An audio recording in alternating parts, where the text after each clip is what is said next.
Hello and welcome into the latest live stream. Let's do a quick check, make sure everybody can see and hear me okay. If you would, just let me know there in the chat before we continue. I'm looking off to the side because I've got a new screen hooked up. So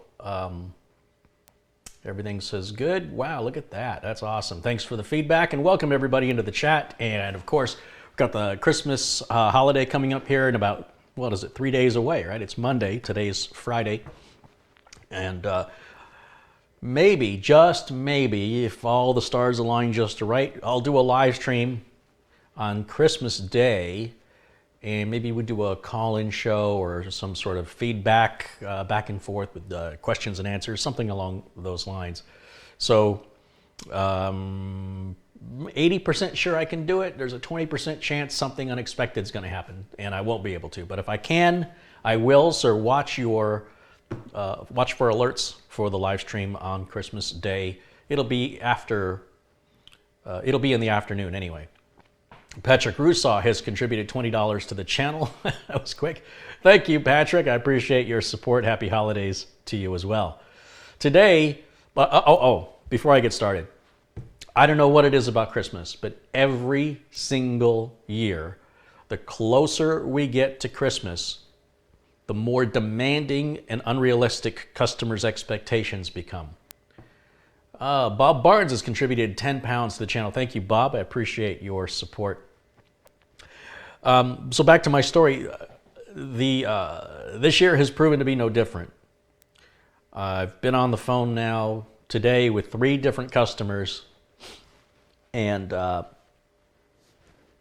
these are customers I could go the whole year and not hear from. And now it's 3 days before Christmas and they want things fixed. I can't get the parts in time. Traffic to get, they're never on my side of town. They're always on the other side of town. Everybody comes to the west to get out of the snow. So traffic is really, really bad. Plus everybody's doing last minute shopping. It is a nightmare, an absolute nightmare to travel on a Friday, let alone it's a weekday and it's just before the Christmas season, or the Christmas holiday, where everybody's getting all their last minute running around and they're all in a hurry and they're all impatient and everybody's rude to each other. So I shouldn't complain I've got work, but on the other hand, I wish that customers would plan a little better because it's stressing me out a little bit. And part of that stress is this computer you see right here. This customer, I haven't heard from this customer in 6 or 7 months. They contacted me the other day and said they had this Alienware. This was news to me because in all the years I've serviced this customer, they've never had an Alienware. Oh, we have more contributions coming in. Dennis has contributed 20 pounds. Thank you, Dennis. And Andy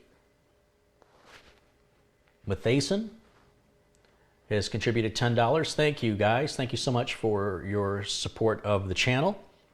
And I really do appreciate it. In fact, contributions are what's helped to pay for, I've got a big screen over here off to my side, and this is part of a bigger project that will help me do the live streams more effectively. And ideally, I'll have the camera mounted over here so it'll look like I'm looking right at you. But everything's in steps, and this is the first step, and so far I'm liking it. It's really cool to have this big screen that I can see everything on, and then it frees up my monitor for the diagnostics.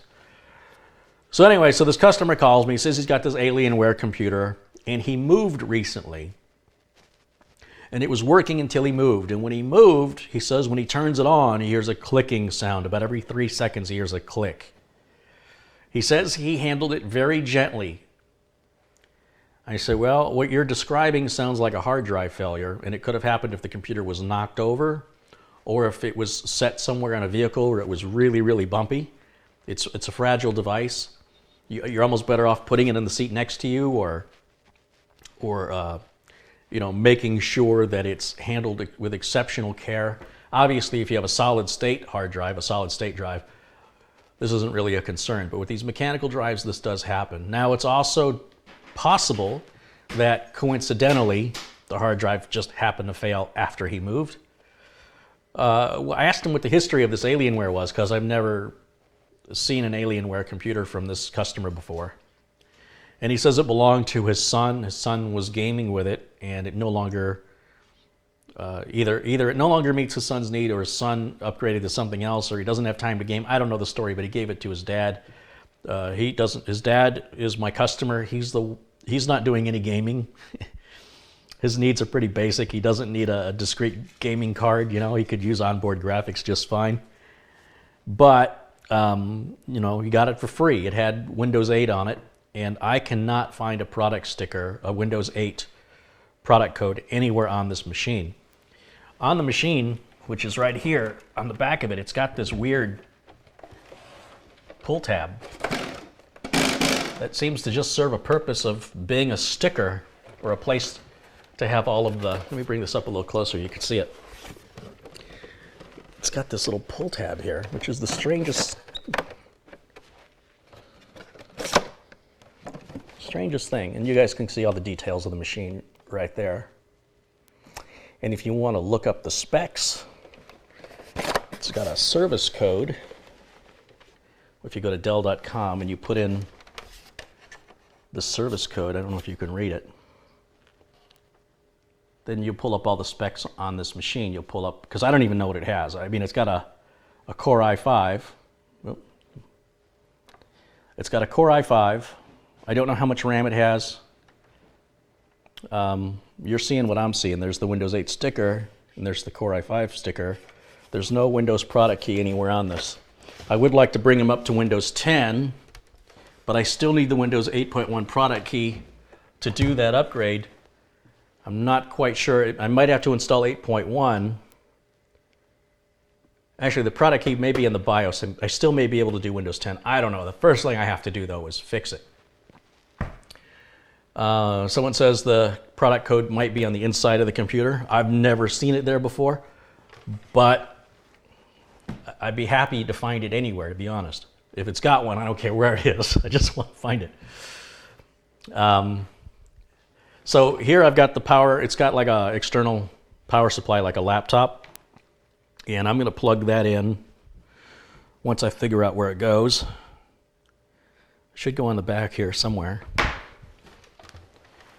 That's audio. Ah, there it is. It's right down at the bottom. Actually, you know what? Before I turn it on, let's go ahead and let's open it up. Let's see what's inside of here first and foremost. Looks like there's just one screw. Let me step around so you can see what I'm doing. We've got one screw right here. Let's go ahead and take that out. I've never worked on an Alienware case like this before, so I have no idea how this opens, but I will, one way or another, figure it out. It looks like times like this, it's good to go to YouTube and say how to open a Dell, you know, whatever this model number is. With that screw right there, I would think that would be enough.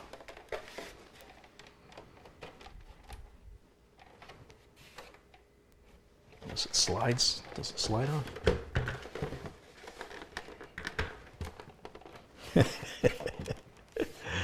Your guess is as good as mine. I don't see any other screw holding it in. Usually there's like on cases that have one screw that hold them closed, there's usually a release, like a lever you have to press.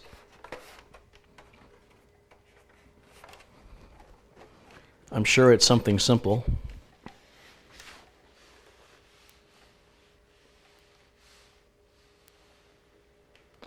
Do you, it looks like the only screw, there's a weird indentation right there. I wonder what that's for. It's only on one side. There are no other screws that are visible that I am seeing. Some asset sticker on there.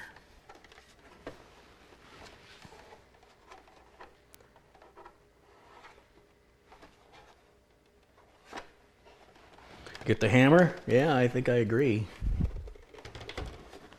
Usually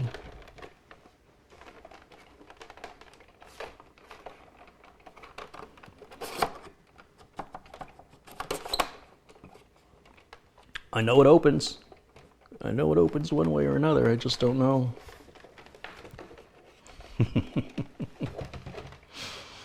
Yeah, let's stop before we get started. Let's see. Let me take a quick look here.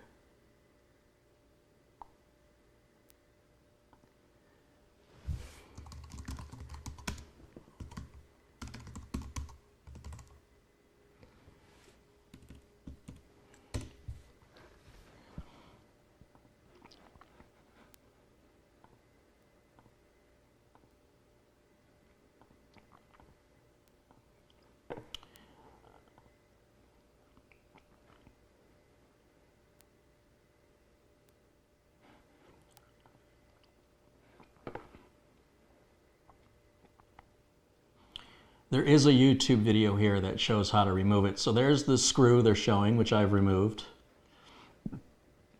And then it shows, oh my God, the guy used a screwdriver that's like a foot long. I mean, it's like 3 feet long. Ah, okay, I see what he's doing. Okay, that makes more sense. All right, so the way this works is we're gonna lay this flat. The side that has the screw, we're gonna lay that flat. And then we slide the top off like that. And there's a wire in here for some reason. Oh, that's gonna light up the Alienware logo. That's all that's for.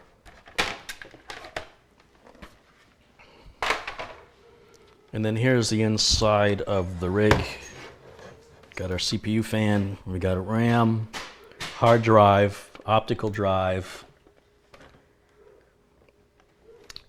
All right, now, when we turn it on, and it ideally will make the clicking sound that the customer describes, I'll be able to identify where it's coming from. It's probably the hard drive, but let's see. Jakey Pierce has contributed £5, says, figured I'd donate for reasons. Merry Christmas, Carey Claus. Well, thank you, Jakey Pierce. I appreciate your contribution and support of the channel. Thank you. All right, let's see what happens here. Let's get power hooked back up. This goes all the way over here. And let's get the video plugged in. I'm not going to plug in a keyboard or mouse at this point. I just want to see if I can duplicate what the customer is saying. Which one is the power button? There it is. I hate when they have like these chrome accents that act as buttons.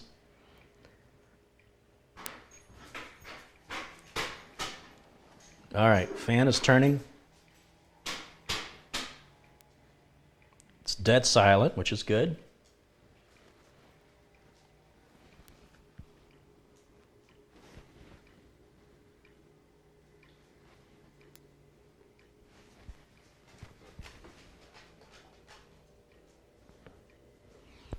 You know, it sounds like it's coming from the optical drive.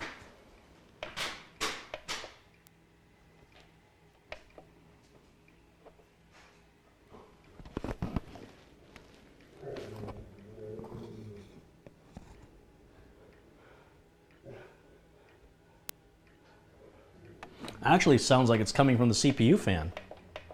I don't know if you guys can hear that. There's actually somebody doing landscaping outside. So let me see if I can put the microphone down and see if you guys can hear it. Hey.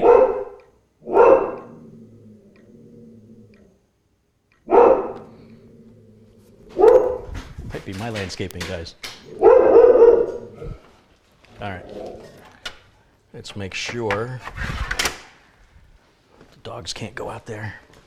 Okay, now it is exactly as the customer described. But even if it were a hard drive, we should still see the system boot. We should get some indication. And I am going to shut it back off here. I'm just going to pull the power. and I'm going to, let's see, should be pretty straightforward to get to the hard drive here. Looks like we've got a screw right here. Take that one off.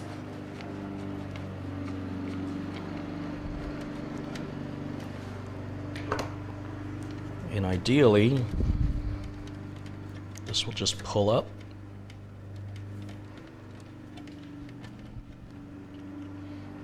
It's interesting, there's a little switch in place, almost as though like it won't turn on if this is removed.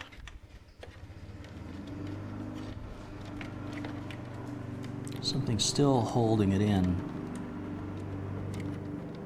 somewhere. Maybe this one other screw right here is holding it in. Yeah, that looks to be the one.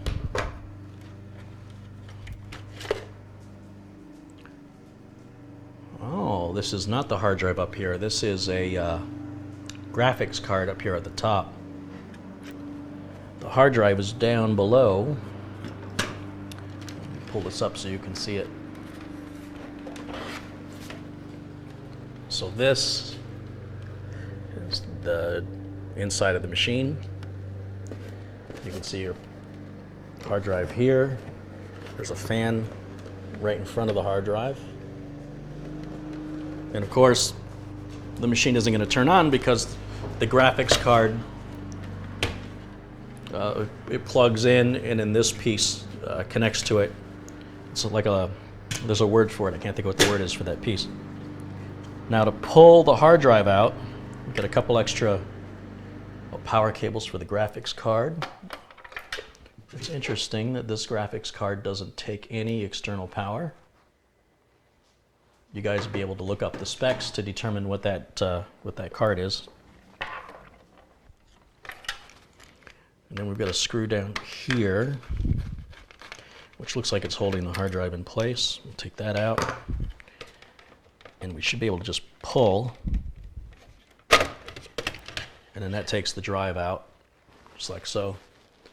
And this is the drive, but I still should be seeing some activity on the screen, you know, an unbootable device, something like that. It's just not behaving that way.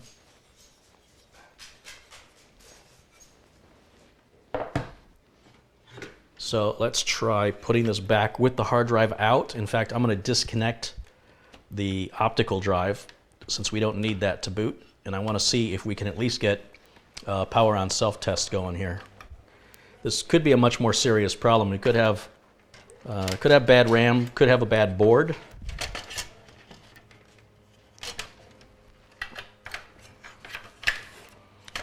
And unfortunately, to test it, I have to sort of reassemble things, and the Wi-Fi card antennas go right over that PCI Express slot, which would be really easy to accidentally pinch and short out and destroy the whole board. So I'm not a fan of this design. It's obviously, you know, anytime you deal with something that's small,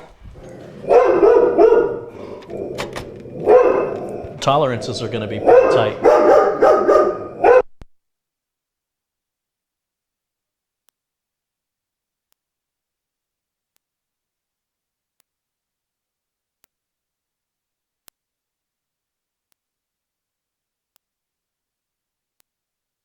All right, let's try this again. Shh, quiet.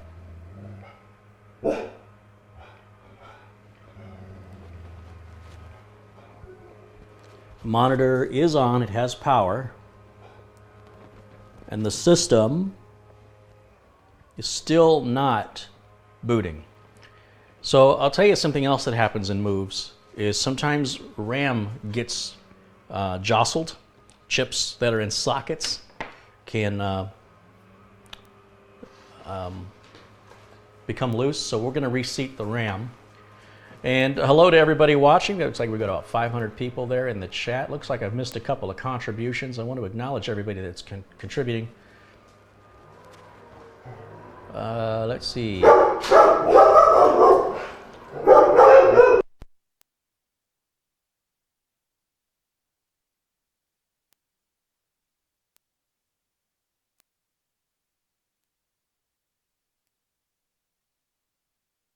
Or Lazzy has contributed 10 Danish kroners. Thank you for your contribution.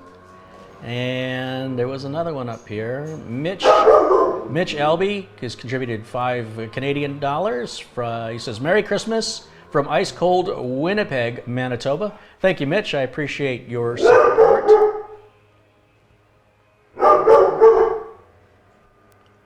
All right, let me reseat the RAM. And I apologize that the dogs are barking and going crazy. It's driving me crazy too. This is what happens when you film live, you know. I have no control over when these landscapers decide to show up, and they could have shown up all day before I started. It's Murphy's Law. All right, now let's just, let me see if I can get in here and pull this RAM. Once again, I've got power pulled because I don't want to accidentally short anything out. And there we go. Let's get that out of there. And this is a tight fit to get into the RAM. Let's see, we'll pop this module out first. Oh, this side doesn't even open. Of course not, it's the side you can't get to. How am I gonna get to that? Really tiny fingers.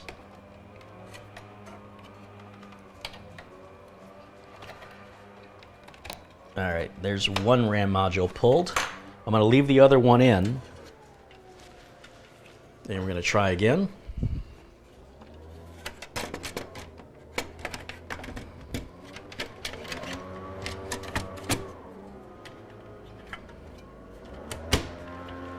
All right, we're gonna put power back on, monitor back in, turn it back on.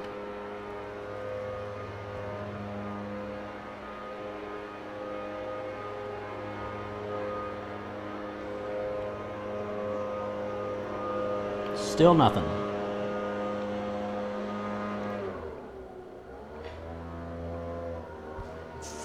All right, so we're gonna put this module back in and pull the other one out. I don't think it helps me to take this piece out to do this, to be honest. It's a very tight fit. We'll switch the modules. Actually, no, I'm not gonna switch them. Put it right back. It's the same slot it was in.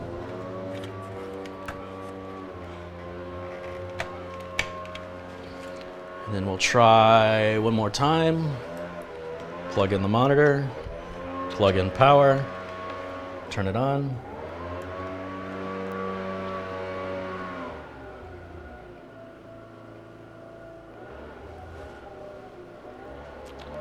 Still getting nowhere.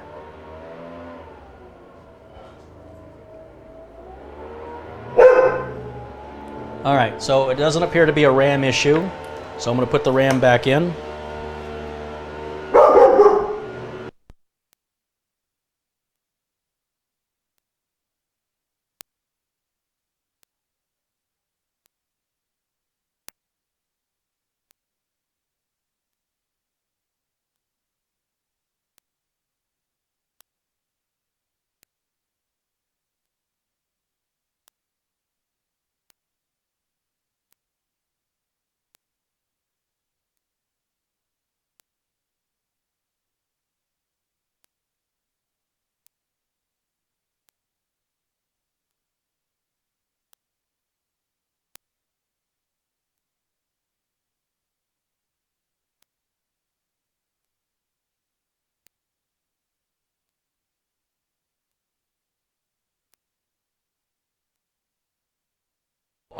Just so you know, I am manually cutting the sound because the landscapers are right by the window and it's really loud. So and the dogs are barking and it's really annoying. So I'm gonna cut the sound here for just a couple of minutes. So bear with me.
All right, so what I'm doing now is I've got an HDMI cable, and I don't know if onboard video on this motherboard has been disabled or not in the BIOS, and there's no way for me to go into the BIOS to check. But I'm going to try and boot off of the onboard video, and in doing so, to make sure that the computer has no choice, I'm going to pull this graphics card out and leave it out.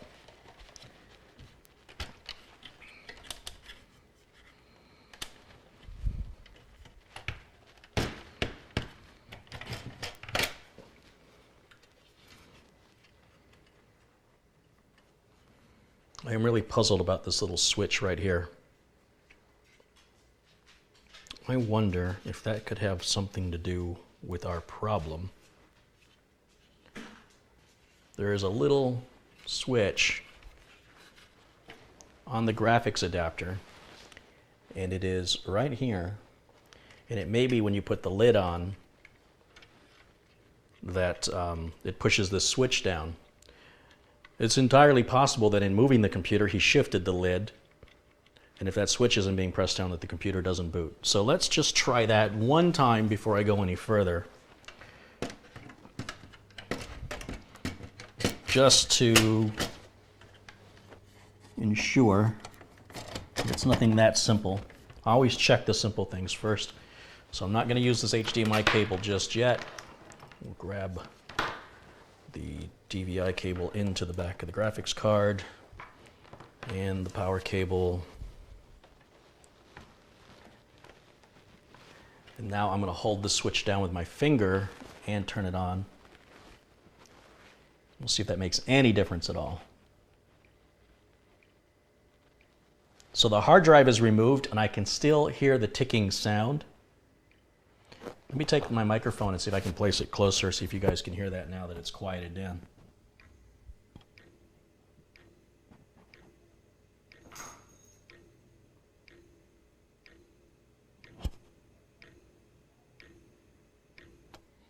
We know it's not the optical drive because it's disconnected. We know it's not the hard drive because it's disconnected. It appears to be the CPU fan. We're still getting no video, so it doesn't seem to matter what I do with that switch. So I'm going to go ahead and pull power, and we'll bring this back out.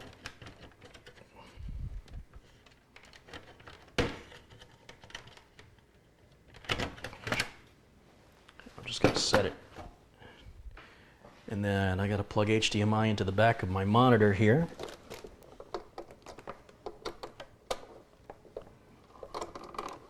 There we go. And then plug HDMI into the back of the motherboard. I don't think this is going to make any difference, but when you diagnose, you have to test everything. You can't just say, it can't be that, unless you've unplugged it and you've experienced no difference in behavior. Only then can you take it off your diagnostic list. So no matter how doubtful you might be, test it anyway.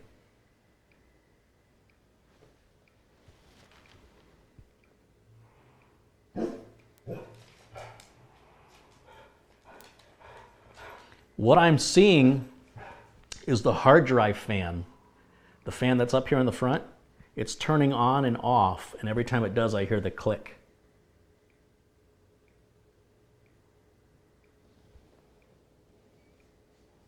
So that is not working. This looks like it's just a little mini ITX board here.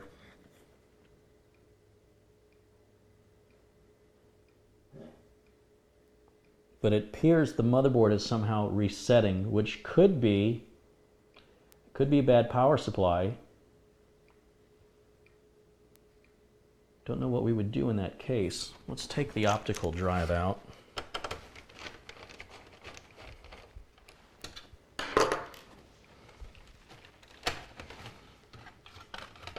So I can see what's under here. Oh, there's actually another fan. Let me see if I can flip this up and you guys can see what's happening.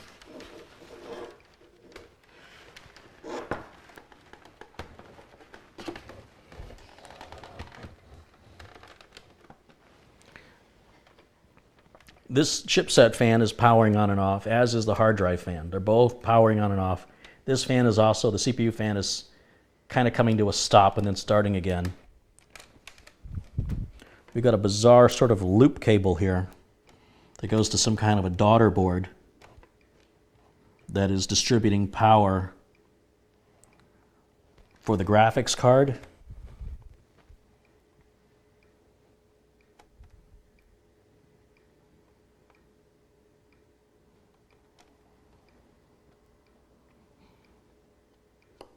This is not good. I suppose we would have been lucky if it had just been a hard drive, but what he described sounded like a hard drive. But clearly, not a hard drive problem. So installing the OSs or worrying about the product key is irrelevant.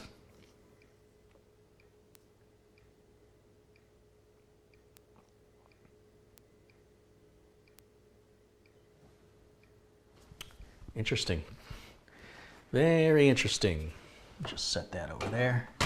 Let's pull power again.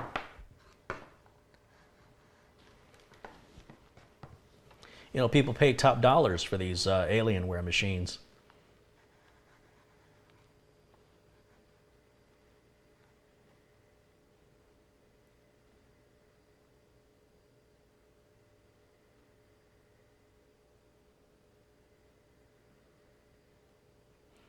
Yeah, I agree with somebody's name I can't pronounce in the chat to reset the BIOS and try another power supply.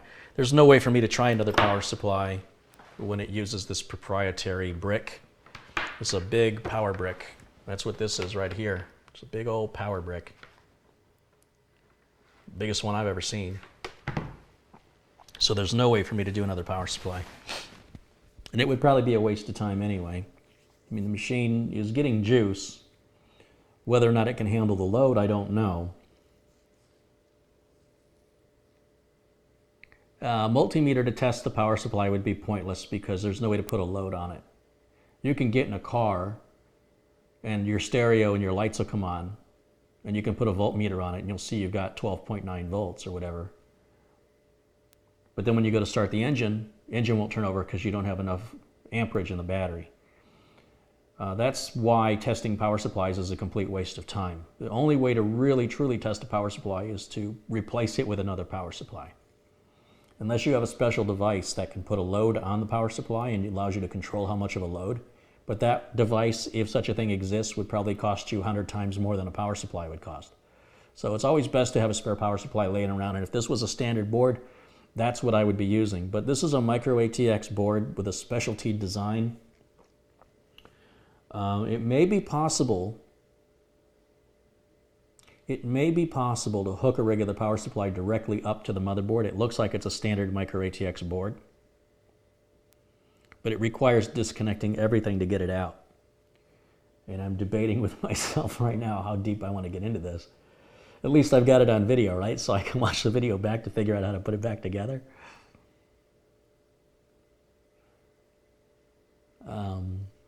Yeah, we're getting no post. I see Tim's Computer Repair is in the chat. Tim? Where is he? There he is. Tim is a peer. You've seen one of Tim's videos on my channel where he's the one that had the laptop where the CPU wasn't installed. That was the diagnosis. His computer wouldn't turn on. He had to take it all apart only to see there was no CPU in there. So that's Tim that's joining us in chat.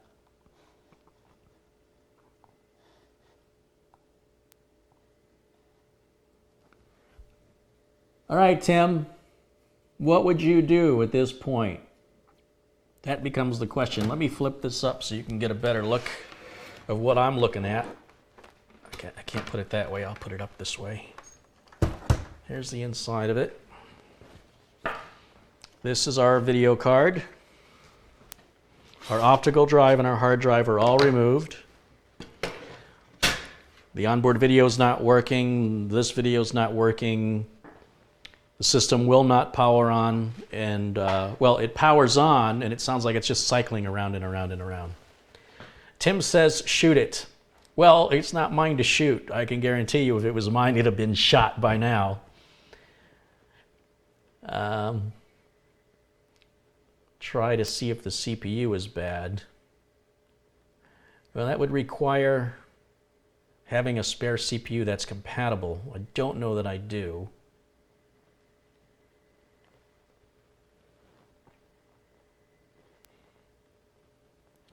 Are there any bulging or blown caps on the board? You know, that was really a problem back around 2003 to 2008. It's pretty rare to see that now. Certainly doesn't hurt to look.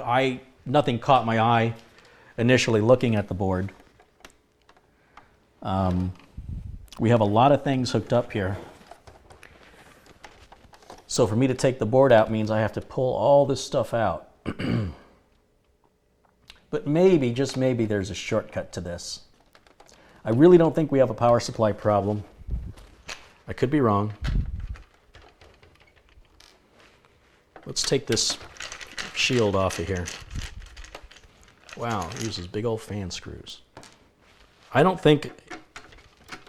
I've pulled out 3 different things and there's 3 different types of screws they're using. That's really frustrating when a manufacturer doesn't just more or less stick with one screw for everything. That means you got to remember how it all goes back together.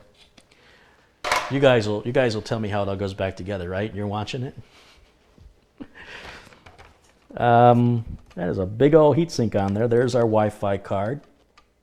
We got a couple of jumpers here. One of these may be to reset the BIOS. I think we're well past a BIOS issue at this point. But again, anything's possible. We do have standard 24-pin and 4-pin connectors, so I could hook up a regular desktop power supply outside of the case. It looks like this board here is strictly for providing power to a graphics card, and that's it. That's all this whole board seems to do. There's nothing else hooked up to it as far as... well, no, wait a minute.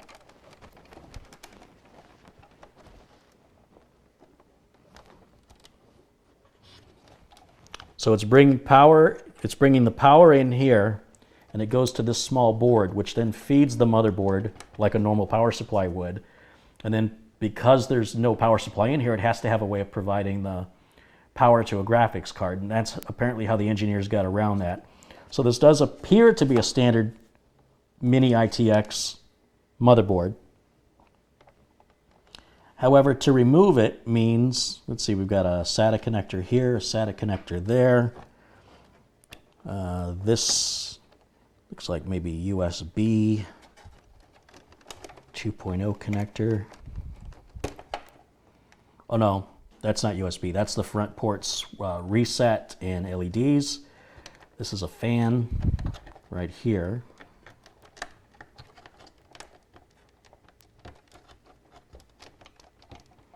Which doesn't want to come off. Man, there's no slack on that at all. Holy smokes.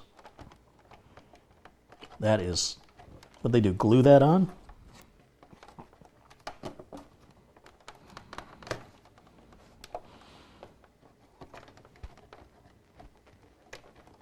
What is that feeding? That appears to be feeding this fan right here. We've got our upper SATA connector and our lower SATA connector. This is USB 3.0. This is our main motherboard power connector, which I think, I'm not exactly sure how you would take that off.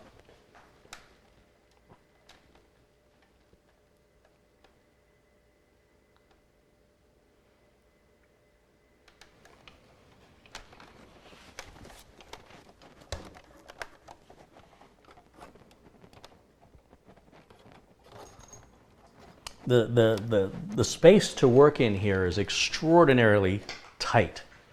So part of what's going through my mind is trying to remember where everything is going to have to go back when I eventually put it all back together. There may be no other way for me to diagnose this any further without pulling that board out.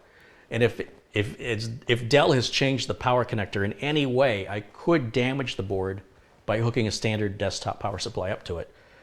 It's pretty unlikely, but it's possible. And I want to mention that because if this is something you want to undertake yourself, I want you to have the right expectations. At this point, I kind of feel like we've got nothing to lose. It's not working. But You know, this is the price, the sacrifice you make when you go for these small systems. You're sacrificing upgradability, the difficulty and expense in repairing, availability of parts, and proprietary parts that that the manufacturers come up with. So I just want to see if I'm missing anything else. This is a little fan that goes to, I don't know what that is, but we're going to take that little fan off of there. And I want to see if I can pull this connector off, which is really, really difficult. The large 24-pin connector.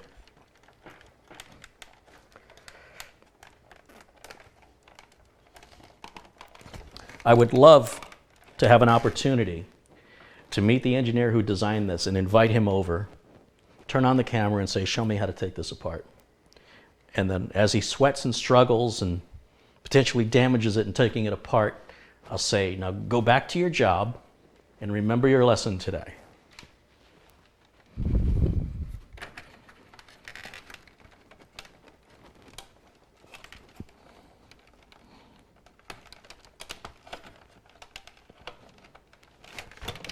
All right, there's the first part of the 24-pin connector. Wow, that's just crazy. Absolutely crazy.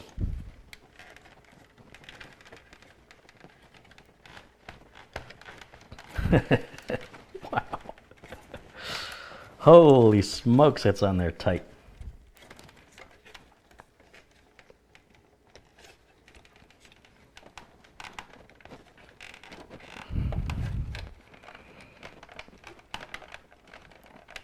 Okay, so this is a little cable I've been struggling with. The motherboard, when this goes on, you'll see there's two clips.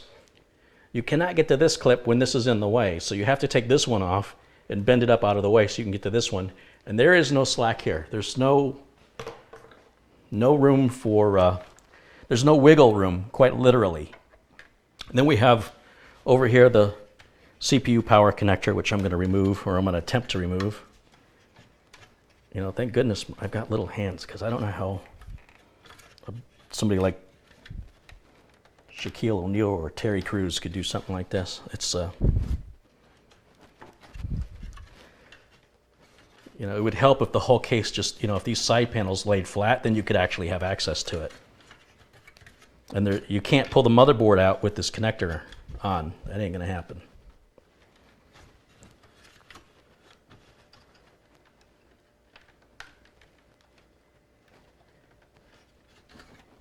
Did anybody ever pull the specs of this up? I was curious when I showed you the service tag number, if anybody copied the specs into the chat. This must be our front port audio right here. Let's disconnect that.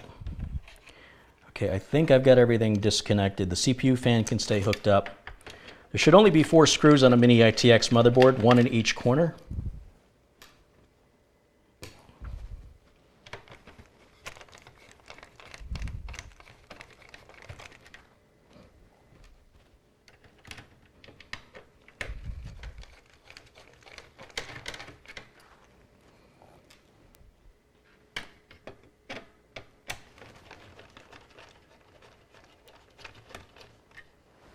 Tim suggests I make sure everything is disconnected and clear the CMOS. I agree. Let's see if we can get this bad boy out of here now.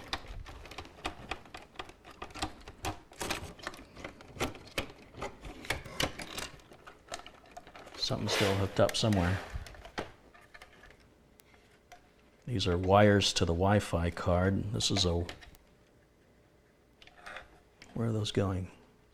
Those are going to the case, so we're going to go ahead and just pull, these just pull straight off.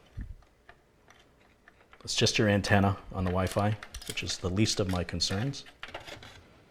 And then we've got some little connector, I don't know what that is, but at least there's only one like it, so I don't have to worry about remembering where it goes. And then here's our motherboard right here. There's the RAM.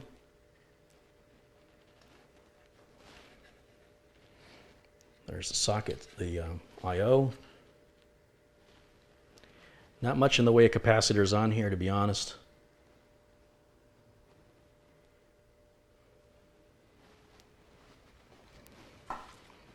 And then here's what's left inside of the case.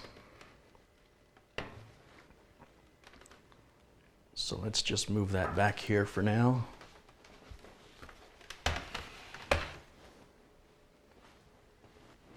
Make sure this RAM wasn't fully seated. I guess when I put it back in, I didn't seat it fully.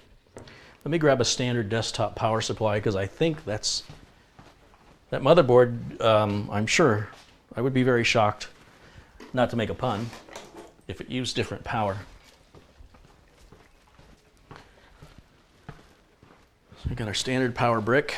Now, as for clearing the CMOS, the BIOS, there's a couple of jumpers, and I don't know what they say. The writing is too small, so I got to get my old man glasses out. It says clear CMOS password, which I'm assuming is the same as clear CMOS. And that is, let's see if you can see it. Right there, it says clear CMOS password. If the camera will focus on it, you'll be able to see that. We're going to just take this little jumper, and we're going to move it over the other two pins. I don't know what this jumper does, but we're going to move that one over too, and we're just going to let it sit for about 10 seconds. We can also disconnect the battery so that the BIOS settings are definitely going to be wiped out.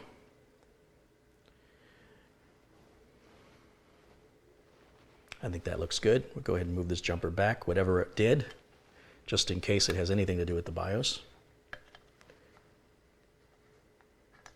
Put that back where it was, and we'll put this other one back where it was. Now that BIOS should be clear. RAM is fully seated. Looks good.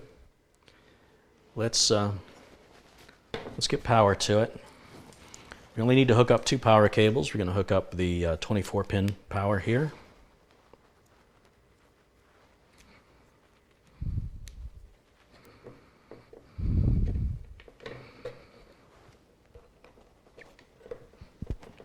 And that is a tight-fitting cable. And then we're going to hook up CPU power right up here. And I'll plug the battery back. Actually, yeah, I'll plug the battery back in. I'm going to need a power cable, aren't I? All right, let me go grab a power cable. Little details, you know, helps to have a power cable. Lucky for me, I've got about 6 million of them. That might be an exaggeration, but I have a lot of power cables. All right. Make sure the switch on the power supply is in the off position. Don't want any surprises. And the only thing I'm going to plug in here will be the HDMI video, assuming it hasn't been disabled on the board.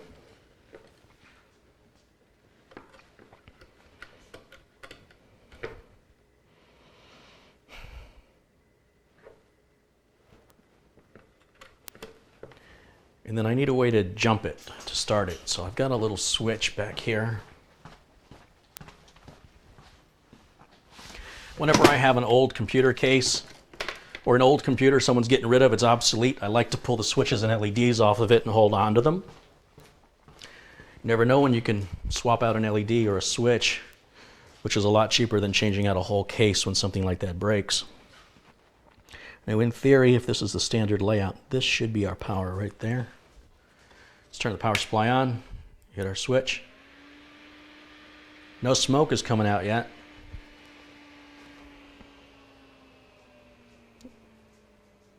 Fan is sounding better. Oh, we got a beep. And we have video. For the very first time, we have life. See, all we needed was Brightech to show up and everything starts to work. All right, let's turn it back off. And for giggles, I'm going to cut the power to the power supply. Now, I'm not suggesting you follow anything that you're seeing me doing here in this video unless you're an experienced technician or you're willing to take a lot of risk. Because what I'm about to do you shouldn't do. I'm going to plug the graphics card, which is still on this adapter, back into the PCI Express slot and we'll still use the HDMI cable here, but we're going to feed it in here just to see if we have a video card related problem. Because the video card is not using any external power, it should, as long as it's seated well, which is going to be the challenge, it should tell us if we're having a video card problem or not. In other words, I should still get the same error screen I got before.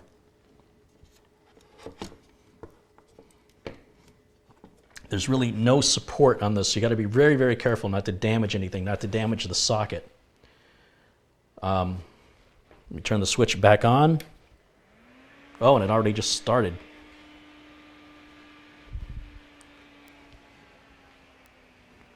That's normal. The fan should come on full speed, and then when it initializes, it slows down. We got a beep, and we've got video.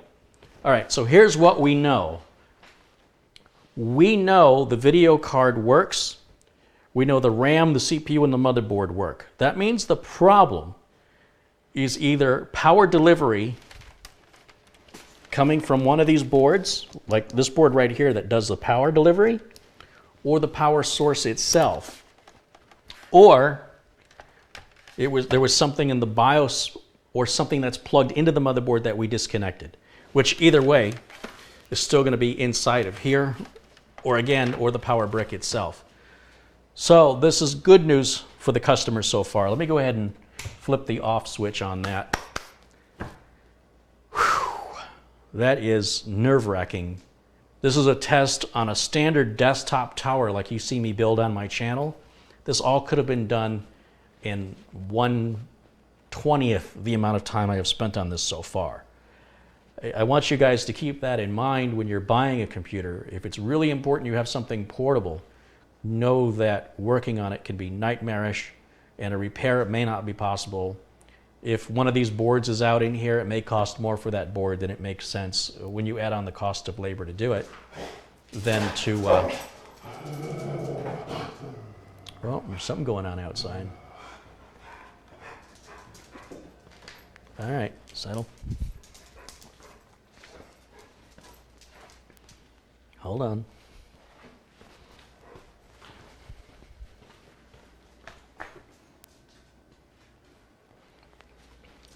Hold on, guys. Give me just a second here. I've got to deal with something.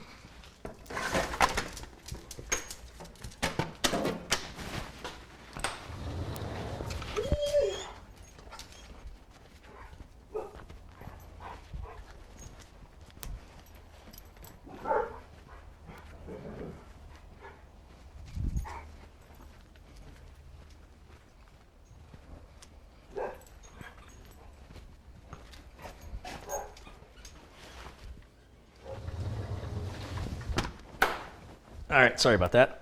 The beauty of live. All right, so anyway, this is all a good sign. Everything is leading us in the right direction here. You know, in a worst case scenario in a system like this, we could simply advise the customer to get a new case. We can get a micro ATX case, a mid tower, or even a mini ITX case, and we can reuse the motherboard, CPU, RAM that's standard. With a standard power supply, we can reuse this graphics card, and we could reuse his hard drive. If he needs Wi-Fi, we'd have to add a Wi-Fi. We could add USB Wi-Fi because there's no other place. Oh no, the Wi-Fi is built on the board. It's just we'd have no antennas. That's all. We'd have to figure out an antenna for the Wi-Fi, since the antenna is built around the case. But again, we could do USB Wi-Fi on it instead. And the only other problem we would have is there's no I/O shield that pops out of here, so the customer would not have an I/O shield. So that would be the downfall. And again, that's the price of going with a proprietary system.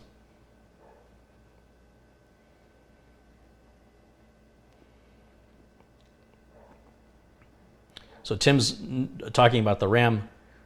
But keeping in mind, Tim, that when I took the RAM out, It was seated properly. And it wasn't working. And when I put the RAM back in, I didn't put it in all the way. I did both sticks of RAM. So one stick I did put in correctly. It made no difference in the behavior. When I took the other stick out, it made no difference in the behavior. And when I put the other stick back in, it didn't make any difference in the behavior. So whether or not the stick was inserted all the way, one way or the other, doesn't impact the diagnostics. I'm pretty confident the machine still would have behaved. All I did was put the RAM right back where it was. And it was seated right the first time. So we don't know that it's power supply. We don't know that for a fact. Like I say, there is a power distribution board in here. Let me bring it up to the camera so you can see it. Here's what we don't know. We don't know if this power distribution board has any problem with it. I mean, the fan does turn. We also don't know that of all these cables and wires that connect back to the board, any one of those, if they're shorting out or have a problem, could create that behavior from the motherboard. For example, if there's a short in the USB 3.0, it could prevent the system from booting, and then when we plug that front port USB 3.0 back in, we would then experience the problem again. So when it comes to diagnosis, you cannot come to, look, you're certainly going to have your hunches of what you think it is, and so you should. But you shouldn't allow those hunches to interfere with your diagnostic, which is to check everything. And that means when you put it back together, the first thing you want to do is hook up the bare minimum things you absolutely have to turn the system on, and make sure the system turns on. Then plug in one or two things. And if the system fails to boot, you know exactly what it was. If you plug everything right back in again, in theory, it'll just repeat the same behavior. So what I want to do now is put the board back in with nothing else hooked up to it other than what it needs for power, to determine if it's a power delivery problem. So I don't want anything else hooked up to the board. No USB, no audio, no other fans, just pretty much the exact way you see it here, except back in the case and with power being delivered by the brick instead of from a standard power supply. That's going to help guide us in our diagnostic. It's really just a process of elimination, and you cannot make any assumptions. If you want to be good at what you do, you absolutely have to be 100% certain that every I is dotted and every T is crossed, unless you're the kind of person that likes to do a job 3 or 4 times where you think you've got it fixed, or you like to go back and you can't remember what you tested and what you didn't test, and it sort of worked then, but now it doesn't work and you can't remember. It makes life so much harder than it needs to be.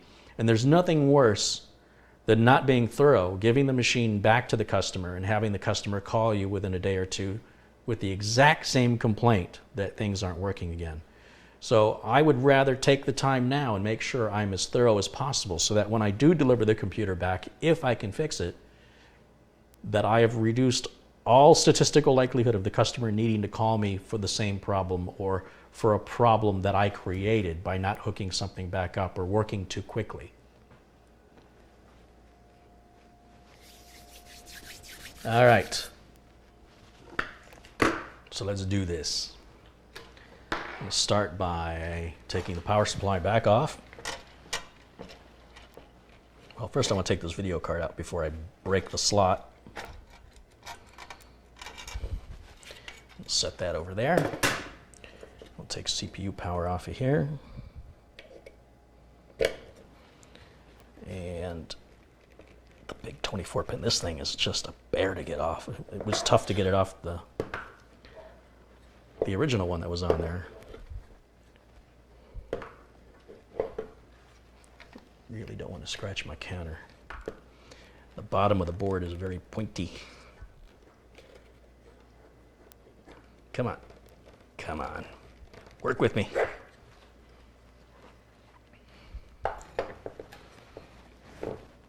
Tell you what, let me get this unplugged. All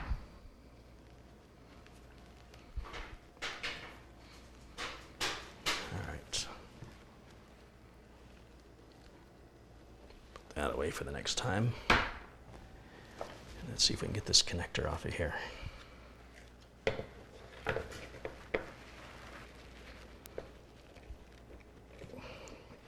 Need a big, strong man like Brytech09 or Tim's Computer Repair to do this. Bring out those guns. Show me how it's done.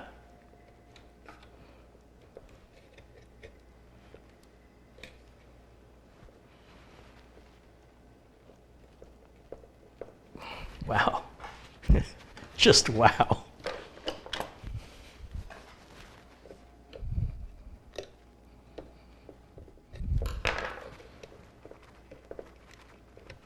There we go. Let me get this put away and this put away.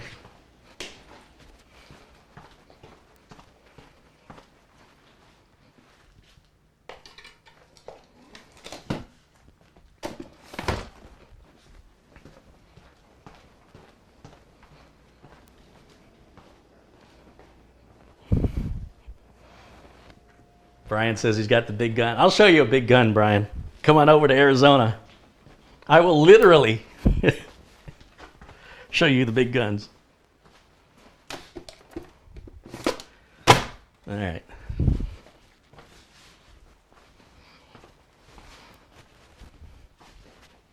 I got a better idea. Brian, if you got the big guns, I got the big bullets. Come on, let's you and I get together. We make a great team. All right. Sorry, I couldn't resist that. I'll just set that over there in case I need it. After all, this Dell's not done yet. I might just need it. You making an appearance, Jimmy? Good boy. All right, now that I've touched the dog and I'm all static charged, let's get this back together. Partially.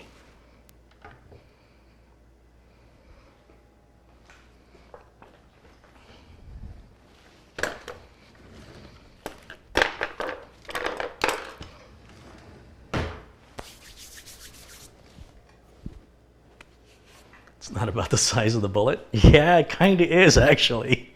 It kind of is. All right, let's see if I can get this board back in. Let's try that first. First things first. Let's go. Oh, come on now. All these cables are all like in the way of the board getting in. So this is a bit of a challenge. The CPU power connector's in the way, and it's got no slack. It moves about an inch, so it does have a little slack, but it's so little as to be almost worthless. Okay, I think that lines up now. And I'll put the 4 screws back in. Again, 1 screw in each corner. 1 there.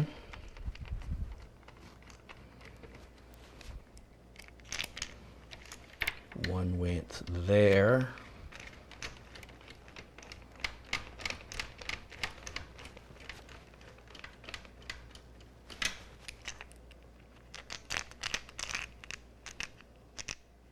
Tim could not get his sausage finger. I didn't say that, Tim. That's all Brian. But it was funny, though, because he wasn't talking about me. If he was talking about me, it hurt my feeling. I only have the one feeling, and he'd hurt it.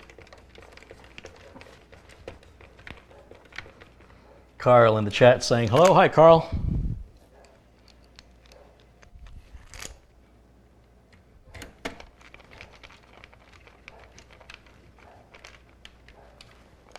Is that chassis suitable for a gaming rig? Well, it's Alienware, so that's... What? Did somebody just donate 100 pounds? Seriously? Holy smokes. Wait a minute. Stop. Stop everything. I got to give somebody a great big kiss. Peter Laycock. This is his name. Says, hi, Carey. I love your videos. Peter, if that's your real name, I don't know, or if you just paid 100 pounds for me to say it out loud, but I will say it many times. Peter Laycock. That's the gentleman's name. 100 pounds. Thank you. Thank you, thank you, thank you, thank you, thank you, thank you. Hey, that might be the guy's real name. I don't know. I got a funny name. People make fun of my name.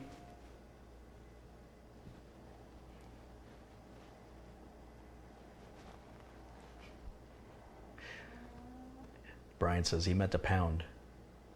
You know what? Every contribution is welcome, and if it's a mistake, it's fine. He can. I'm sure YouTube has a way to repair that. And if it's not, and it's sincere, then I sincerely thank you for it. So you're planting seeds of doubt, Brian. Why you gotta do that? That's very, very generous, Peter. Sincerely, very generous. Thank you. All right, now, so I've got the board screwed back down. I'm going to hook the CPU power connector back on, the little 4-pin connector. That's going to go on right there. Then I'm not going to hook up USB yet.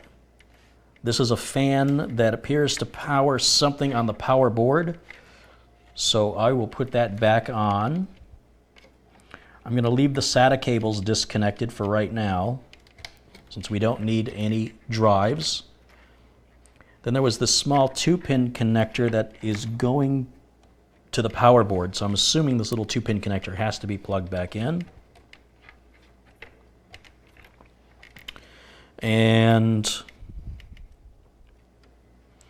then I have to put this little adapter back on, and it has to go in. It has to go on the motherboard first.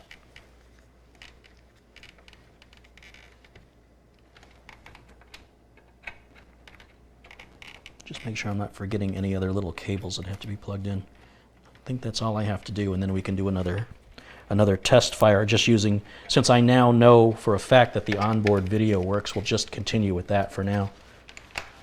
All right, there's the motherboard side. Now here's the power board side. There we go. That should, oh, I have to hook up the front port power LED and switches in order to turn it on. So let's hook that back up. Nothing else. I'm not going to hook up this other fan. I'm not going to hook up SATA. I'm not going to hook up USB. And I'm not even going to hook up front port audio because we absolutely don't have to have it. We're going to plug HDMI back in. And power. It's just come on without me hitting anything. It may be a BIOS state thing. Oh, fan is slowing down. It's not ticking. Looks like it's going to boot. It beeps. Look at that. All right, I want you to think logically about what we've diagnosed here. We had a system that was clicking, sounded like a hard drive. Remove the hard drive, remove the optical drive, remove the video card. We had the same behavior. We've removed the RAM, reinstalled the RAM, and even though I did the RAM one module at a time, and on the last module I didn't have it seated all the way, it didn't make any difference at all. And the RAM was fully seated to the naked eye when I removed it. We haven't done anything with regards to the CPU. We did reset the BIOS. It may be something as simple as a reset to the BIOS. However, it's a very unusual behavior because typically when a BIOS is damaged, the system simply won't turn on. You'll get lights and fans, but that clicking sound, that reset that the board was doing really sounded like a power delivery issue. So I'm not convinced yet that this is fixed. We still have to hook things back up one at a time. So let me cut power, and then let's go ahead and put the antennas back on the Wi-Fi card. I'm sorry, you guys.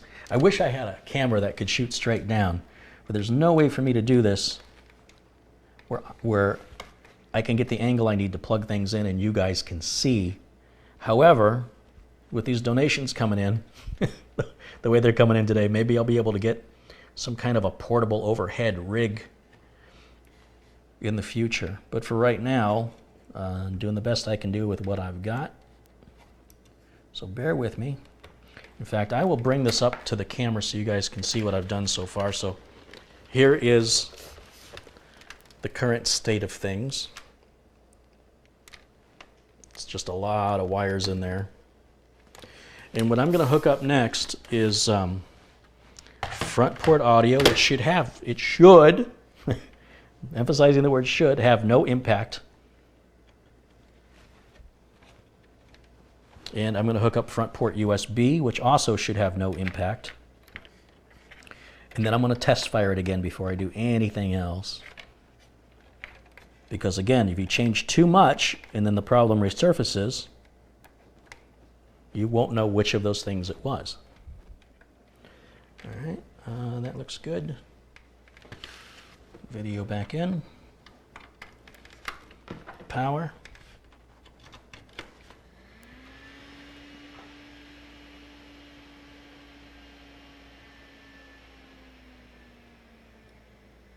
It's booting. I can hear it. You can hear the fan get really loud and then it starts to quiet down once it's initialized. There's the beep. And there's our screen. Bingo. So far, everything we're plugging back in is working. This is a strange problem. What do I have left? I've got the SATA connectors for the drives. I don't remember which one went where.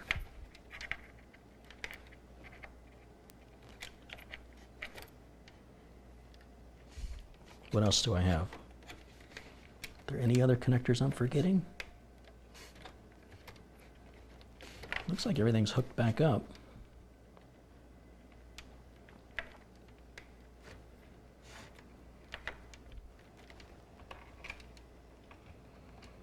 Let's plug that in there. These are just the SATA cables. They're not hooked up to anything yet, so. Boy, it really looks like the hard drive was plugged into this white connector and it, no, maybe not.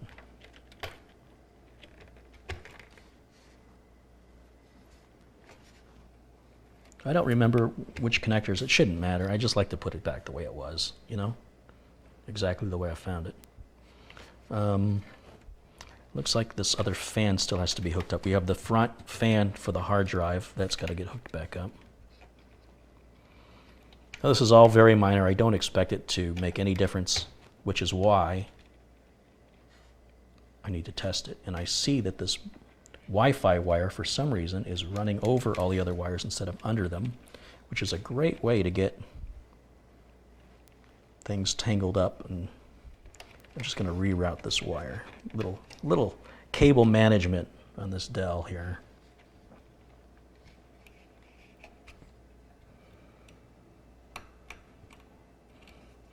Sorry, it's Alienware, but you know, Alienware was purchased by Dell a few years ago, so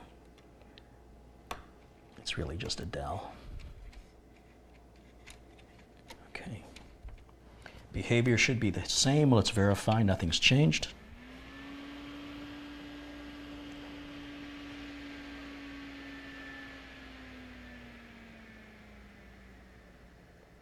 We have 666 people watching right now. Is that an omen? Apparently not. Still booting. Yep, there it is. Good. Everything's still functioning like it should.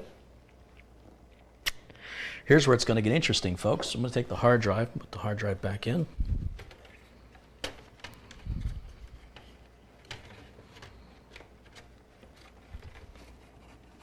Which is a very tight fit, of course.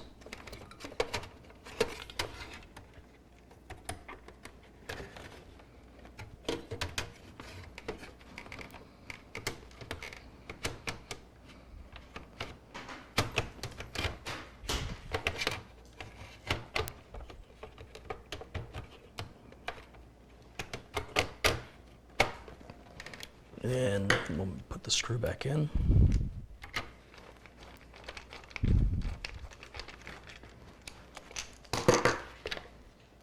These cables aren't used.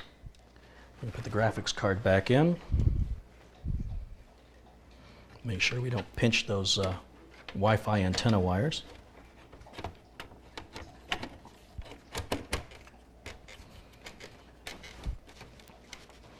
As I recall, there were two screws that held that in.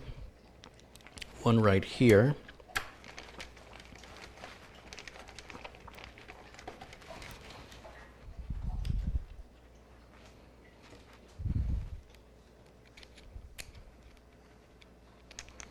one right here. All right, back to power.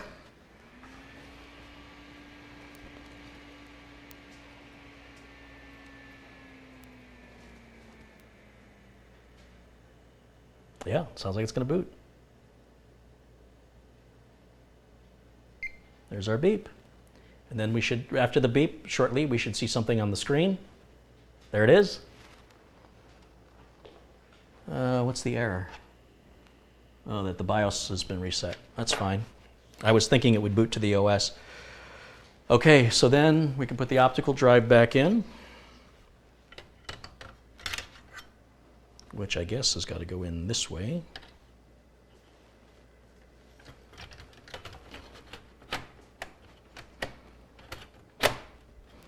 And one screw holds that into position.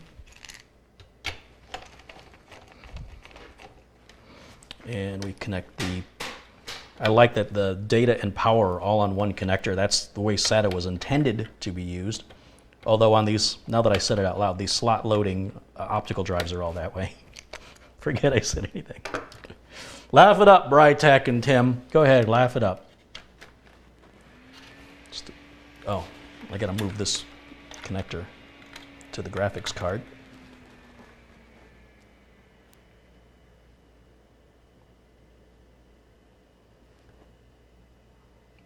There's our beep.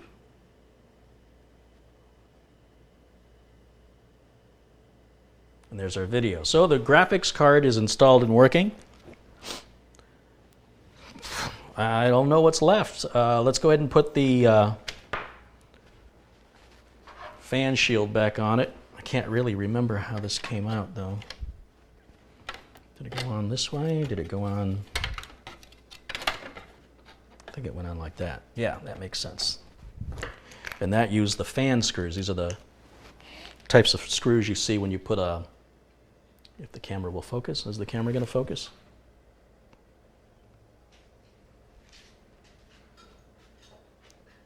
There we go.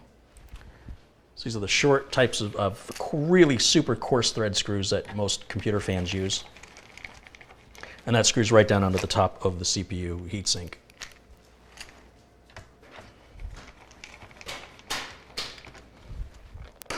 Then we're just left with one screw, and that's the one that holds the lid on.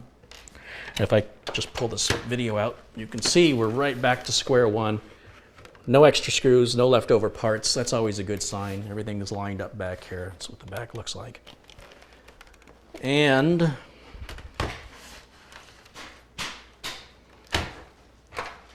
I'm going to put the cover back on it because I feel confident, and that'll be my downfall. Let's see, how does that cover go back on? I think it went on like that. It's really important that that Alienware logo light up. Heaven forbid.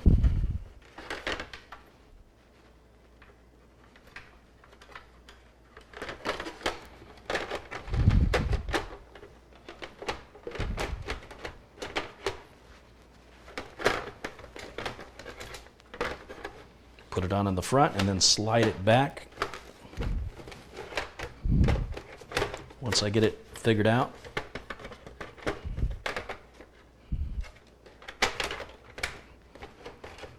The hardest part of this whole process so far.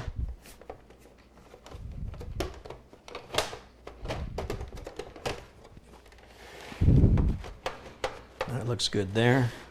Something's not seating here.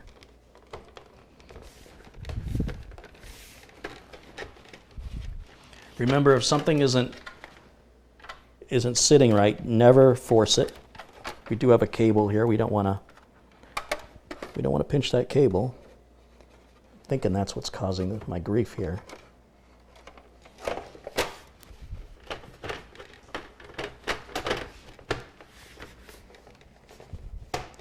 There, I felt it go in there. Okay, that's our cover.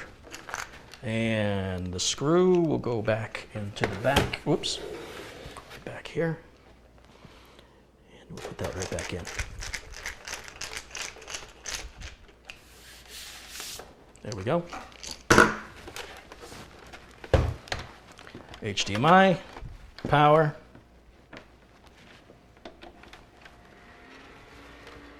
Alienware logo lights up. This side lights up.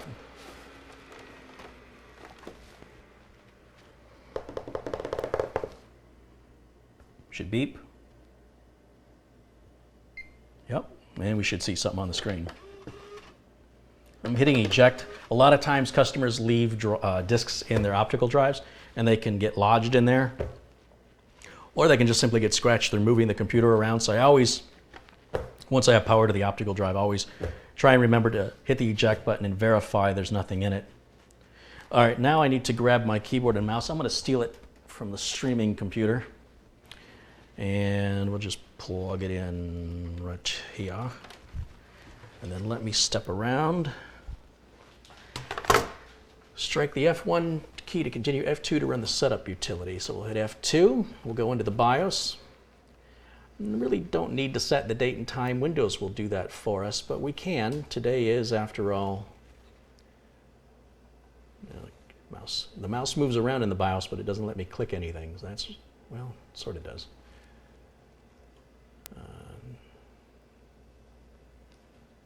What's the date today? The 21st, I think. No, it's later than that. Today's the 22nd. Oops. And it's 2017. The default year was 2012. And the time is, it's about 10 minutes, it's 4:45 p.m. So that would be 16:40, whoops, 16, whoops, 16, why is it 45, all right. BIOS version is A00. Hey, you think there's a new BIOS? A00. Wow, that's like an original BIOS. I bet you there's an update to that. Let's go to advanced BIOS features. CPU and configuration, it's probably all set good. USB controller, HD audio, onboard LAN, primary display, it's all set to auto, that's perfect. Power management, AC recovery, I want it to always stay off. That's why it keeps powering on. When I pull power with the power on, then the minute I put power back in, it goes back to the power on state where it was. So I don't like that. I want AC recovery to be off. If it loses power, I want it where when power gets restored, the computer stays off until you hit the power button. And that's because if there's a power spike or anything like that, multiple power spikes during a power outage, it could damage your equipment being set up that way. UEFI boot manager, CD, floppy. No, we're not going to boot to floppy. Let's disable that. We're not going to boot to network. Let's disable that. We're not going to boot to a USB hard drive. Let's disable that. In fact, let's disable CD and DVD too. The only thing I want it to boot from is the UEFI boot manager, which is great. And then save changes, save configuration and reset. That's bad phrasing. Save changes and reset. Yes, that's what we want to do. We want to save the changes to the BIOS and then reset the computer. Now let's see if it boots into Windows. I still can't get over that BIOS version A00. That's crazy. Look at this. Looks like Windows is loading.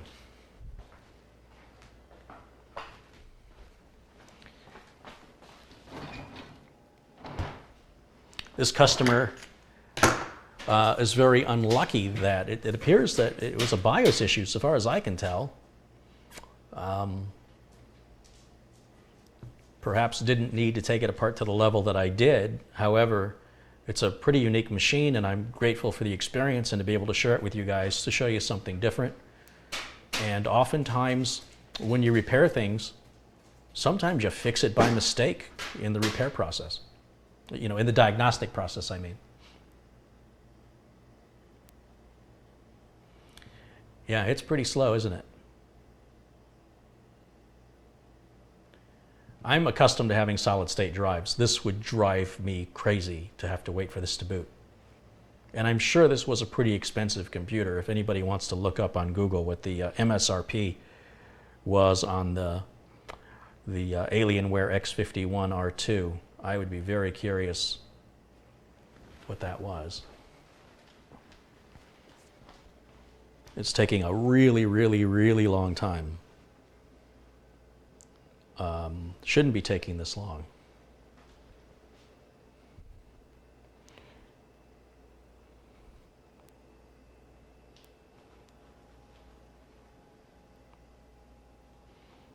Still may have a bad hard drive involved here, for all I know. Or there could be some sort of data corruption. We haven't gotten that far yet. So just be patient. Give it a minute. $999 is what it's sold for. That's cheap. BIOS version is now A12. So there have been 12 new BIOSes since A00.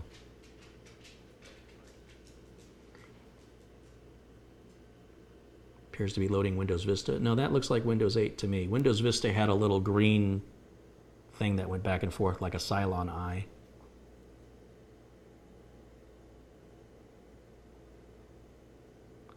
Think you should replace the BIOS battery? Well, the BIOS battery isn't easy to replace. It's actually in a little pack with wires coming off of it that plug in. Carey, would you build a computer for your president? I would build a computer for anybody that pays me to build a computer that I can ship to within the lower 48 United States. I don't care who it is.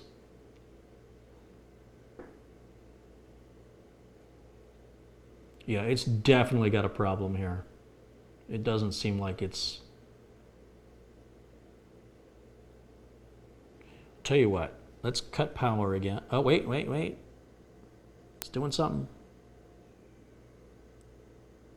Well, I just about pulled the power plug when I noticed that it's trying to load.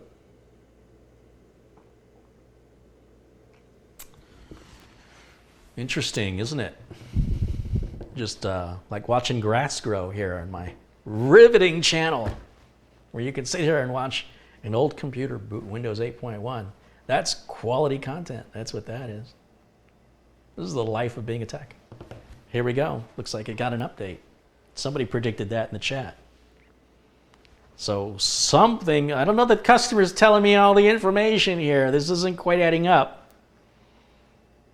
There's nothing I did that should have done that. Maybe he powered it off during an update. I don't know. Patience is definitely a key here. So we're going to just let that run for a moment. And let me just step over to the monitor. And let's see what people have to say over here.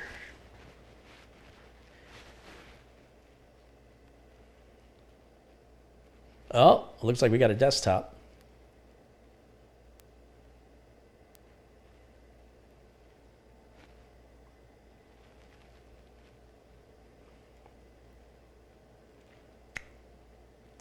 Okay, sorry.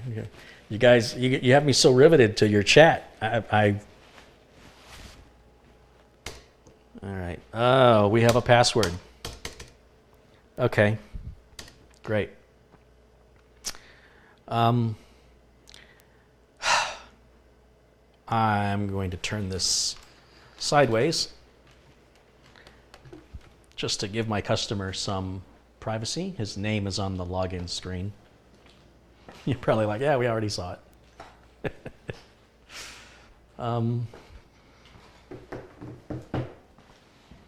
I got to make a phone call.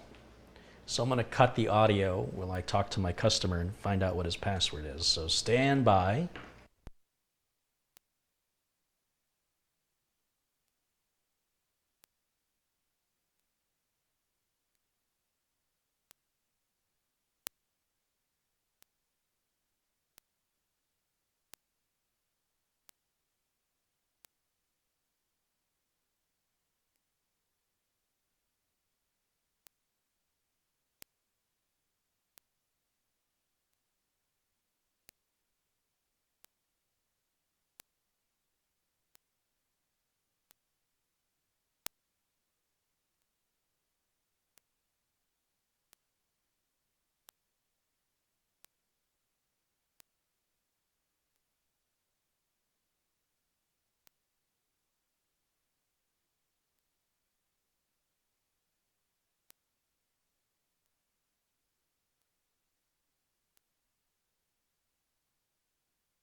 All right.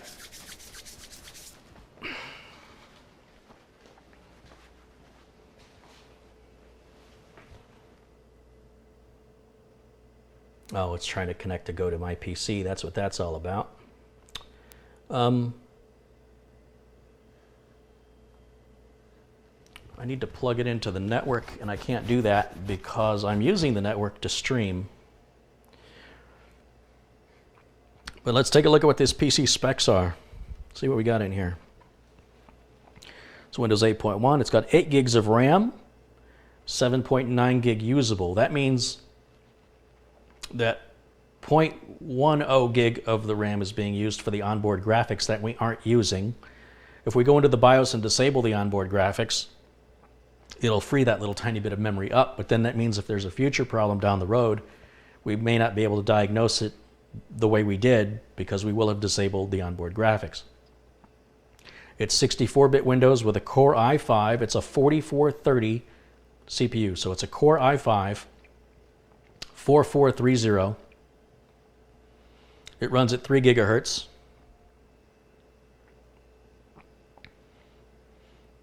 And there it is. So I have a flash drive with utilities on it that I would run like Crystal Disk Info to verify the state of the hard drive health. Crystal Disk Mark just to get a measure of the data transfer if it's where it's supposed to be, which should be right around anywhere from 90 to 120 megabytes on the read. And then I would run CPU-Z to verify the motherboard make and model. I'll go online to Dell and download the BIOS. Please fix these icons. Customers do not like it when you move their icons around. The best thing I can do would be to right-click on the desktop and hide the icons so you guys don't see them, which is probably best for the customer's privacy, but you can, on Windows, you go to View, and then it says Desktop, Show Desktop Icons. We turn that off, and now you don't have to look at the icons, and the customer can have a little bit of privacy that way. You know, I think I should be able to run a network cable to it. I've got that. My router is the Asus RT88U. It's got 8 gigabit ports on it.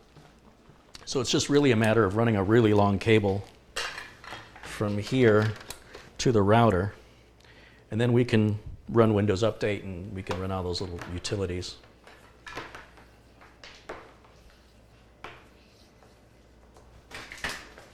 Doesn't it have Wi-Fi? Oh, you're right, it does have Wi-Fi. What am I thinking? You're absolutely right. You know what? I'm going to just plug it in anyway. I completely forgot it had Wi-Fi, but I don't want to configure my Wi-Fi in his computer. We're going to do it the hard way because that's the way I do things. All right.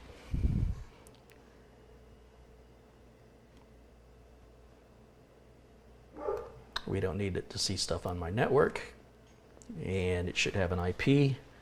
So let's go to support.dell.com,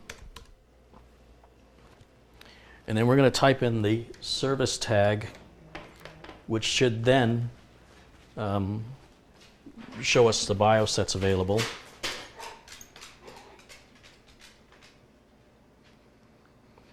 Sorry, I have to address something here.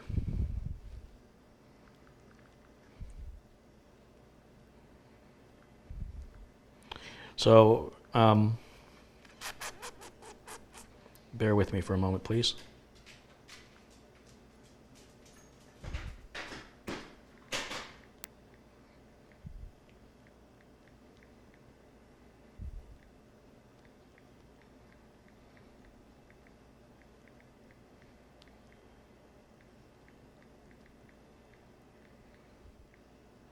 Okay. What's my service tag number? It's down here somewhere. 7V3K.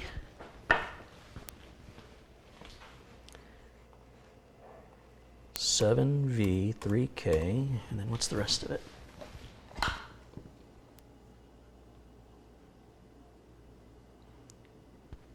7Y1.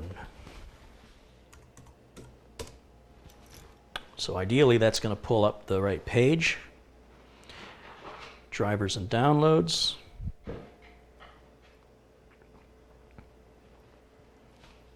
Looking for a BIOS. Wireless chipset driver. Here it is. Wow, it had a BIOS this year on April 12th of 2017.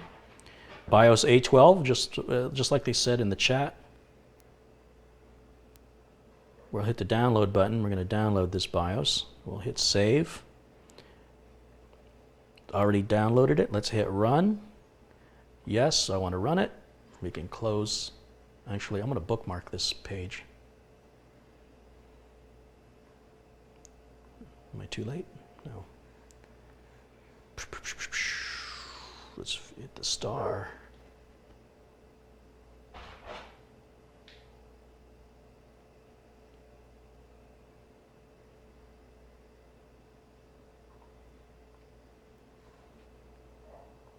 Okay, close that. Now, of course, it says please don't reboot or shut down during the BIOS update. That's fine. Current version, it says, is A00. New version is going to be A12. That's a big jump. Click OK. And it's very important you just let this run. Don't interrupt it. And it should be just fine.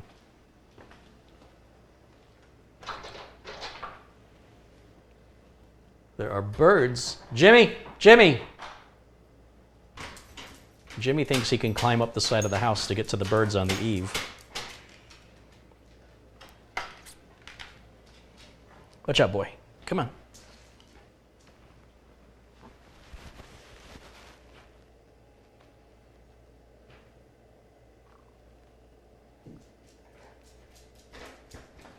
I did talk to the owner about Windows 10. They're certainly open to having it.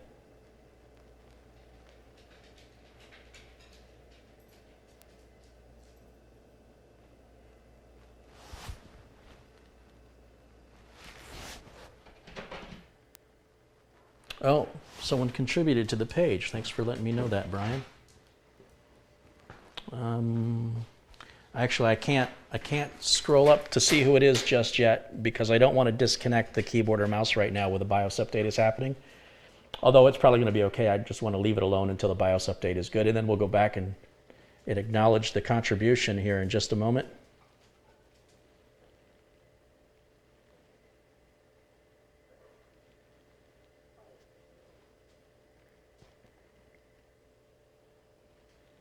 We're almost done. Oh, wise one in the chat is Carlos Hernandez has contributed $15 Canadian. Thank you, Carlos. Thanks for supporting the channel. Carlos says, Merry Christmas, and thank you so much, Mr. Holzman, for your dedication to us viewers and followers. Well, if I didn't have any viewers and followers, it goes both ways, right? So thanks for following and viewing. I really appreciate that. So update was successful. You now have to reboot. So let's hit reboot.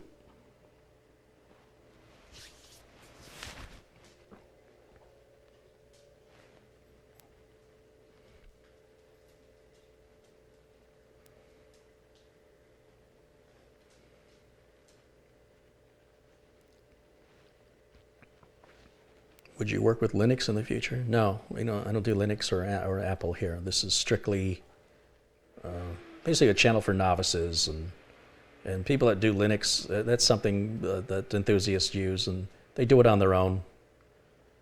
Can't really make any money as a tech working on Linux. Linux users generally fix their own problems. I'm actually intentionally standing in front of the screen because I know this customer's name is going to come up again on the login screen, and I want to hide that from you.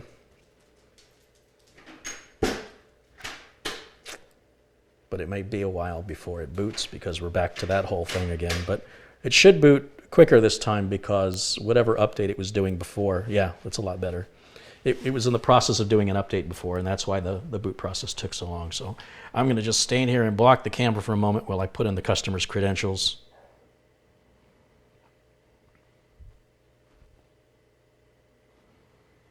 Oh, it's restarted again. So apparently false alert. It went blank like it was going to load the desktop, and then it came back up. So it might have been doing something with the BIOS at that point. You definitely wouldn't want to put Windows 10 on this until you make sure you have the latest BIOS first and foremost. You should hide that young girl's face. Nobody knows who that young is. It's a random young person. You don't, as long as you don't know who the customer is, you have no idea. It's just a random person. And for all I know, that picture's 15 years old. That girl may not even look like that anymore. All right, let me log in.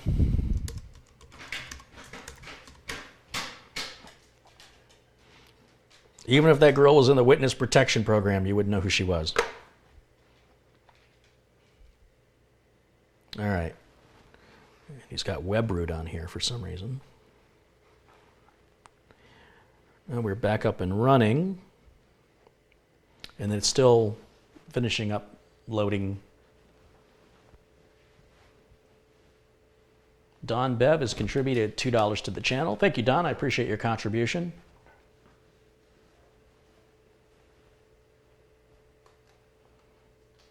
So there we go. We've got the latest BIOS installed now, and everything's booting a lot faster. It's much more reasonable right now.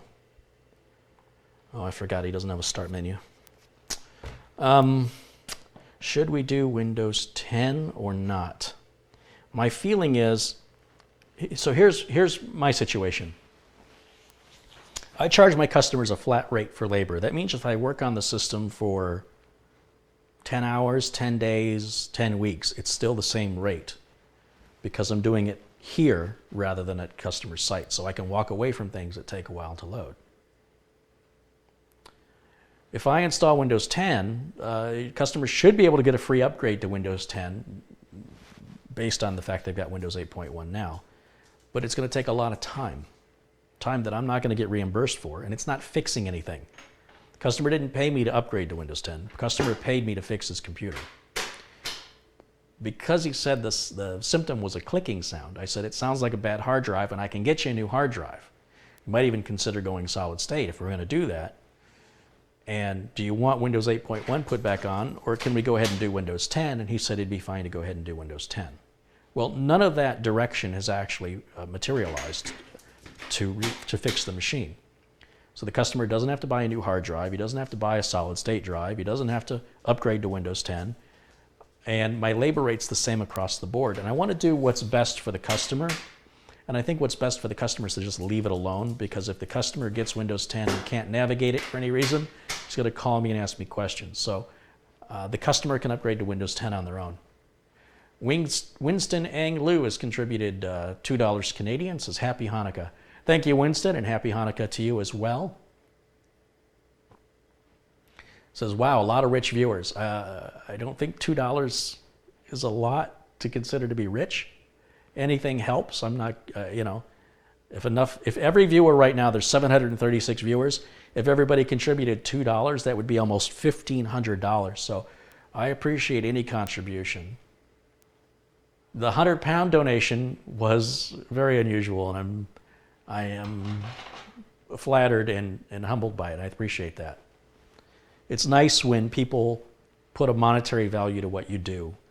And I understand not everybody has the ability to contribute anything, and that's fine too. These videos, that's why they're free. The idea is that we're helping the community, and the people in the community, if they want to help back, that's great. It continues, it allows for me to continue to do this.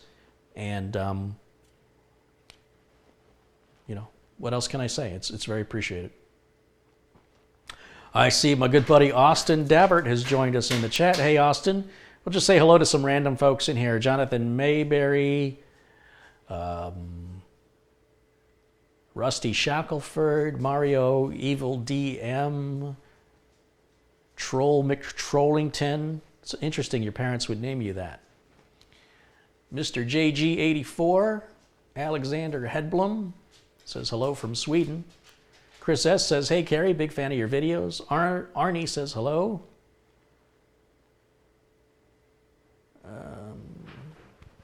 Foggy Weather says hello. Let me see if I can't type back to anybody because I've got my keyboard and mouse plugged in here. Let me move it over so we can chat. I have to step over here to do this though. John Yasuda has contributed $25, says, keep up the great work and Merry Christmas. Thank you, John. Appreciate your contributions.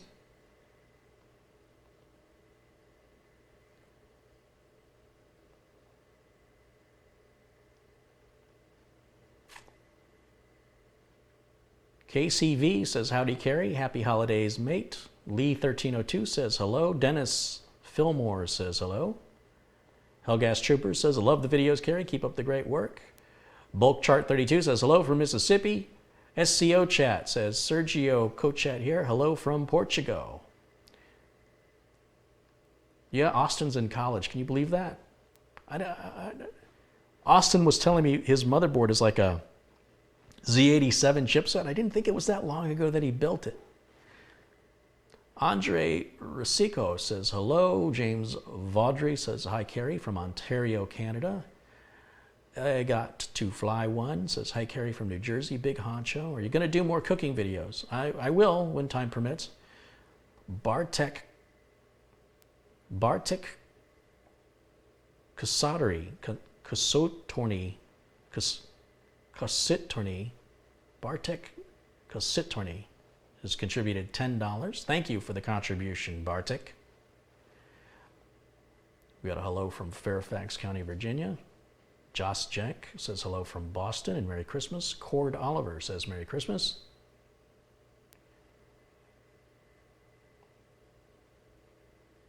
Nathan Lee says hello from Australia. Steve Aldridge says hello and Merry Christmas. Kai Last Outlaw wants to see my gun collection.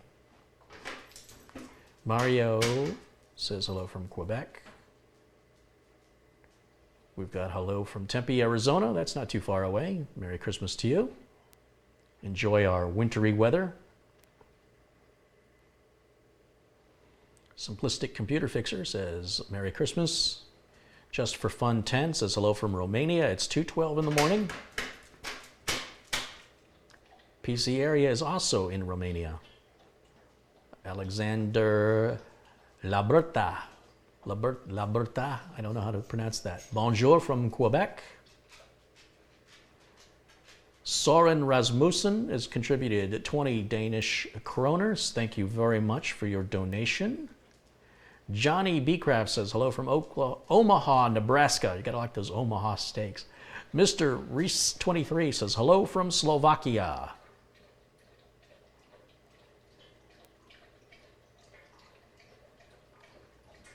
Favorite Christmas movie? I don't have a favorite Christmas movie. Maybe National Lampoon's Christmas Vacation, I suppose, if I had to pick one. Carey is a friend of the kingdom. Dilly dilly, dilly dilly. That's the stupidest thing. All right. Apple update, get out of here. Oh, I can't, I gotta use this over here. Sorry, I gotta keep moving back and forth. Let's go back to running some diagnostics over here. Let's quit that and let me go over to my, oh, I hate this. I hate this.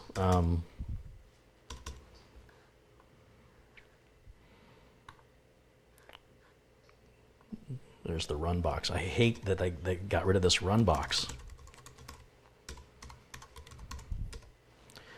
All right, let me bring up my my file server and I can pull up the freeware utilities I was talking about.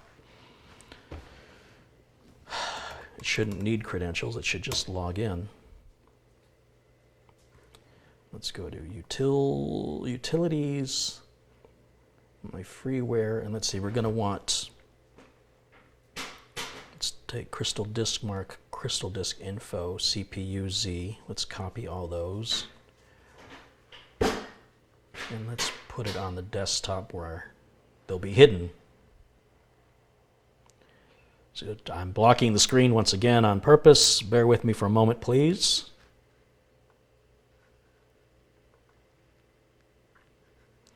So I'm going to bring up CPU Z right now, and that's going to give us all the details on the board. Verify our BIOS version is installed and everything is where we expect it to be.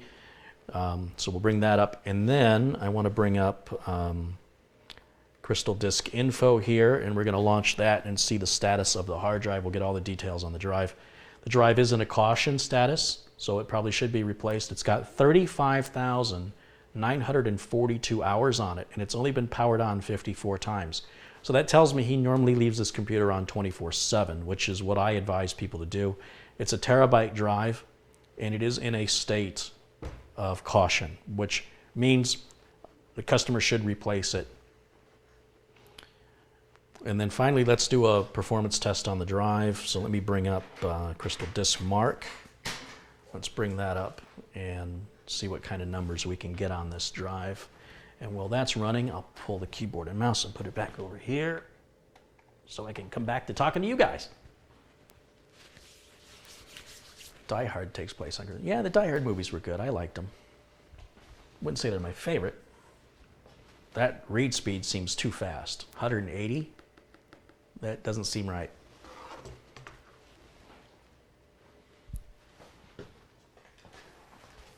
Maybe there's some caching going on there. Green Monkey has contributed $10 to the channel. He says, thank you, Carey, for all your great content. I just recently built my first computer and I had a lot of fun doing it. That's awesome. See, even a Green Monkey can do it. Wow. What's happening, okay, let me explain to you why the screen's so dark.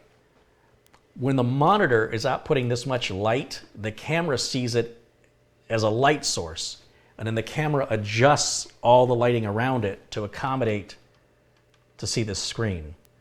So just bear with me here for a moment. Once this test is over, and I can shut this monitor off, and then the lighting will readjust again. So that's why that's happening.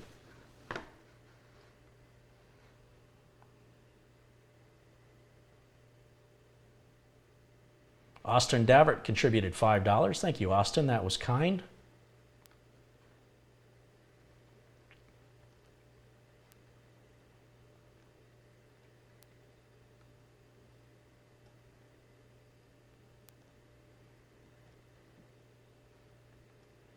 I feel like I'm missing somebody here.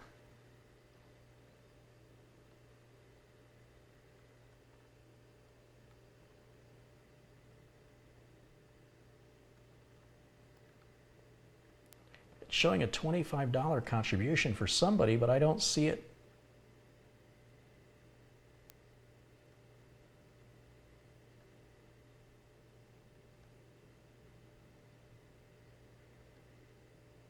I don't know where it went. Oh, that was John Yasudo contributed to $25. Okay, so I did get that one. Good. So again, for all the people contributing, I appreciate your support. Thank you. And let me just check one more time how we're doing on here. Are we done yet? We're at 182.5. I'm really only interested in the two top numbers, so that's our read and our write. And the test does take a little bit to go, but these numbers seem awfully high for a mechanical drive. So the performance is really good on here. I'll have to ask the customer if they want me to change the drive or potentially upgrade it to a solid state. See, now I'm standing in front of the screen. You see how the lighting has changed? I'll have to ask the customer what they want to do. If they want me to replace the drive as a preventive maintenance thing, when a drive is in the caution status, it could run 10 days, 10 weeks, 10 years. But generally speaking,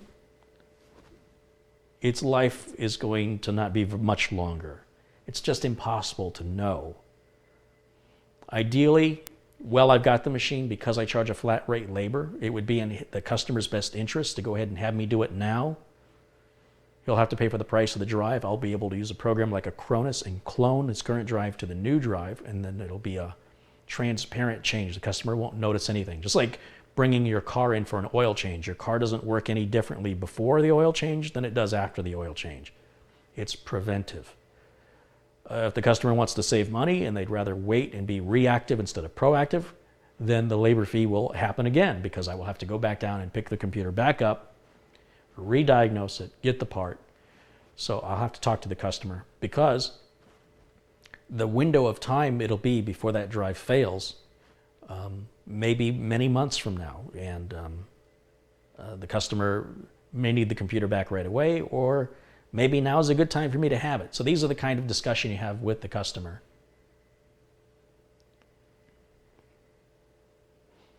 I want to remind everybody, if you're looking for a parts list, if you're considering a build, you can go to the Facebook fan page.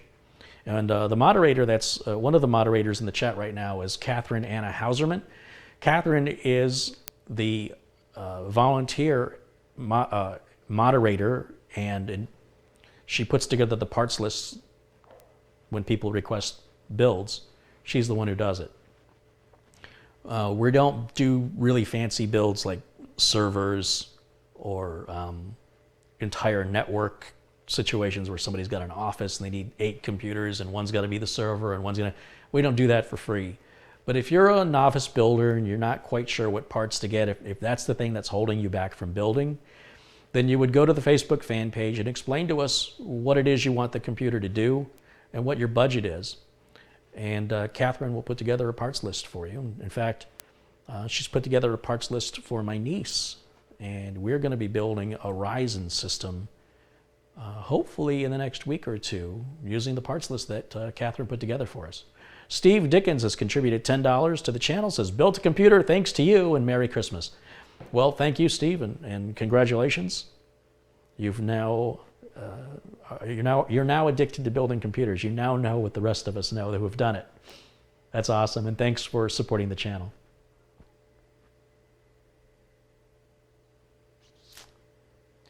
Would you do a water cooler build? I've already done, what, about 12 of them already? That's not enough?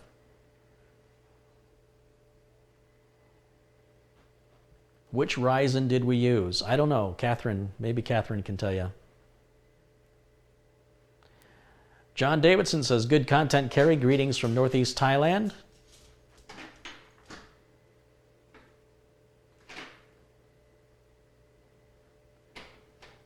Will I do custom water cooling? No, I'll never do custom water. I'm not a plumber. Do you still do a podcast? Yeah, Tech Vets is still done. Mike and I are going to try and get a show done Tuesday if we can. Trying to get one more in before the end of the year. Ittai Weinberg says, hello from Israel. Alex Oliver says, would you do a low-end PC build? They're already been done, as low as I'll go, which is about $600. So I won't do anything less than that.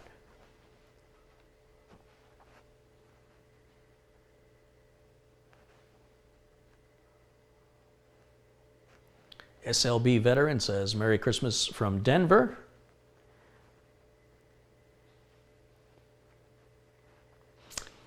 Yeah, actually the system that Catherine put together, or put the parts list together for, is my niece is in a dorm room. She had about a $500 budget and she wants a machine for schoolwork and light gaming. So I had to define what light gaming means, and for her it was MMORPG type games. And I already told her $500 isn't going to cut it. The operating system is $100 all by itself. And then when you add on the fact that she wants it to be small and she wants it to do some gaming, you're adding dollars on to something. When you want it to be small, it's going to be more expensive. When you want it to do gaming, it's going to be more expensive. So it's already going to be more expensive with those two requirements. However, it doesn't have to be outrageous. By bringing the budget up by another half, by bringing it up to about $750, we're able to meet those needs. And then it still was a little weak.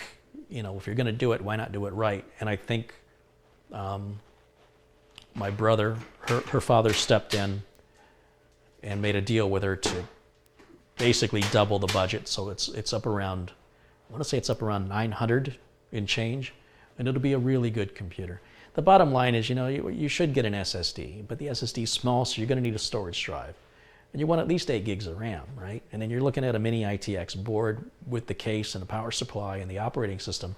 It's going to add up real quick. And so these low budget machines, when people are buying off-brand stuff or junk off of eBay, you're really going to make your job much, much harder.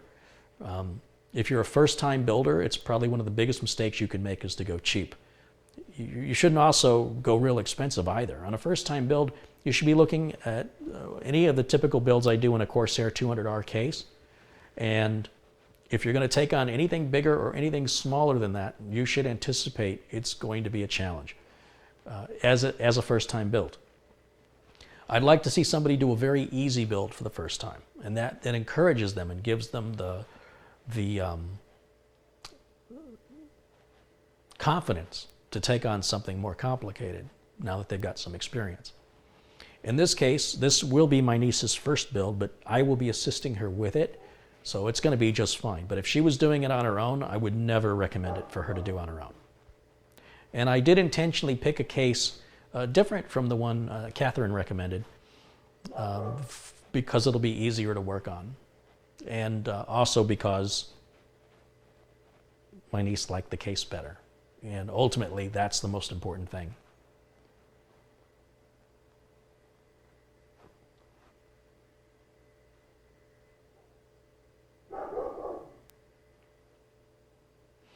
My build altogether, I'm reading on the chat, Casey says my build was around $630. That's not including the OS.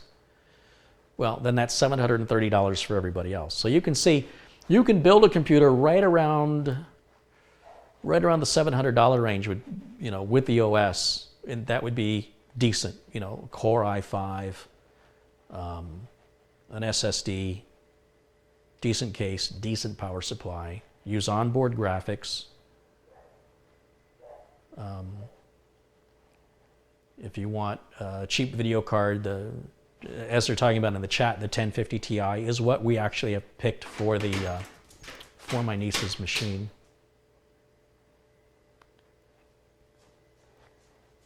Would you build a Hackintosh for a customer? No, absolutely not. There's no way for me to warranty it.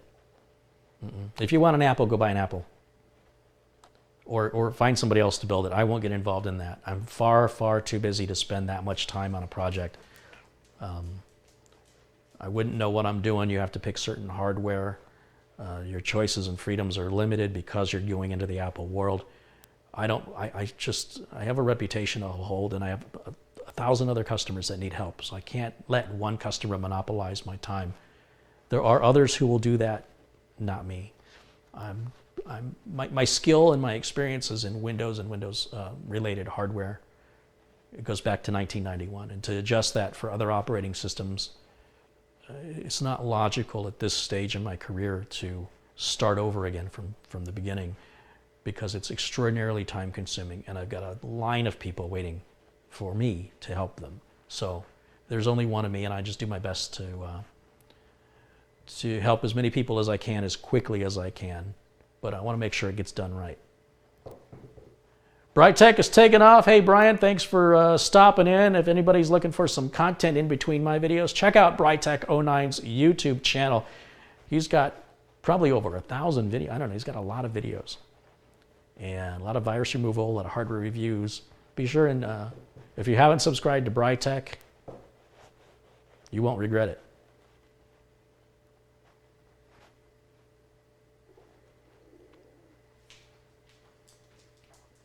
Merry Christmas, Brian.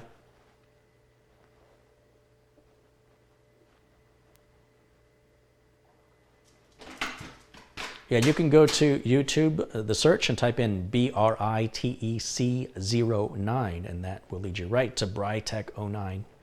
That's his YouTube channel. He is a working computer technician, as is Tim's Computer Repair,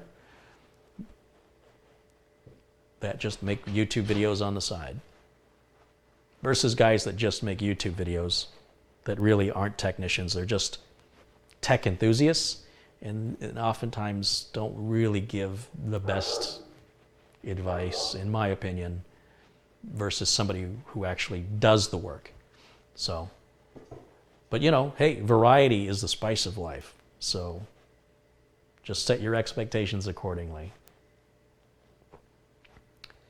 So there's the mention of buying Windows product keys from websites for less than $100. And here's the problem. You guys aren't thinking.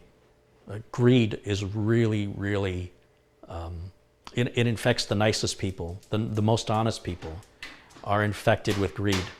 If you think you can get a Windows product key legally for I'd say under $80, in most cases, I'd say 95% of the cases, it's completely illegal. Microsoft's not making special deals with people for a cheaper price that sell it on Kingwin and eBay and Craigslist. What people are doing is they're using stolen credit card numbers to make purchases of things that they can resell at any price to turn a stolen credit card into cash. When they're doing that because they have greed. When you buy that key for $30, you are giving your money to a thief. You are then an accomplice in a theft and are in possession of stolen merchandise. But your greed drove you to that low price. So a buddy of mine, who's a journalist, found a key for $5, and he said, you know what, I'm going to buy it and see if it works. He paid the $5, installed Windows 10, and the key activated. He feels like, hey, look what I got away with. But you might as well just take a brick and smash it through a window and take what you want, because it's still theft. What happens is if that product key is reported as stolen, it will stop working. And Murphy's Law says it's going to stop working at the worst possible time it could ever happen. It's also possible that product key will never be reported stolen and it'll be fine, but you're still in possession of stolen property. If you can live with that, that's your business. But I don't think it is moral or ethical to come into a chat room or any place on the internet and promote it in any way, shape, or form, or recommend it, and to suggest that people go and do that, because you're suggesting people steal or contribute to thieves. And you can get cheap product keys through there's really only two ways you can get a real cheap product key, or even possibly free. And that would be if you're enrolled as a student at a school, or you're employed at a very, very large corporation with over 5,000 employees that has a big enterprise key. So Intel did that when I worked at Intel. We could get Windows and Microsoft Office, I think it was $20 for Microsoft Office. And Windows might have been free. But that's it. Those are the only two ways, apart from being a charity, there's only two legitimate ways to pay for a key that inexpensively. Any other way is either a violation of the terms of service, meaning you got a key designed for refurbished or charity computer that you are misappropriating, or you're buying a key from somebody who stole it, typically using stolen credit card numbers. So I want you to just be aware of that. You will get a key, more than likely, when you buy. The key may work, but it may not work forever. Set your expectations accordingly, and be very careful when you recommend sites that sell these keys that you make people aware they are probably buying and becoming an accomplice to stolen merchandise, and will be in possession of stolen merchandise.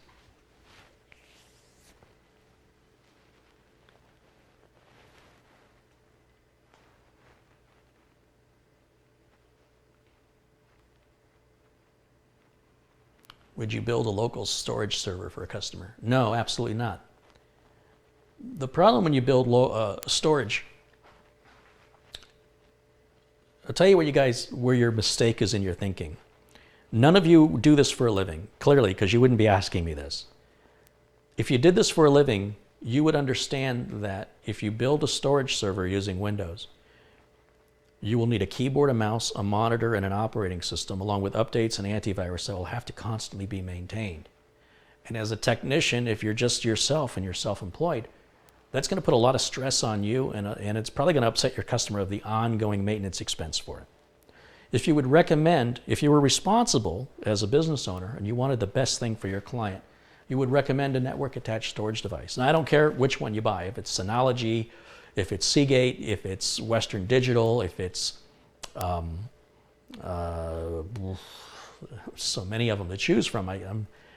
Then it's a little tiny shoebox. You put your drives in. It's running a proprietary operating system that oftentimes will self-update. You don't need antivirus. You don't need really any maintenance at all. You just plug it in. You don't need a keyboard. You don't need a mouse. You don't need a monitor. You don't have to worry about Windows licensing. You don't have to worry about viruses. And it'll save your customer money. These boxes, the Synology DS912 is around $600 with no drives. That's a bargain.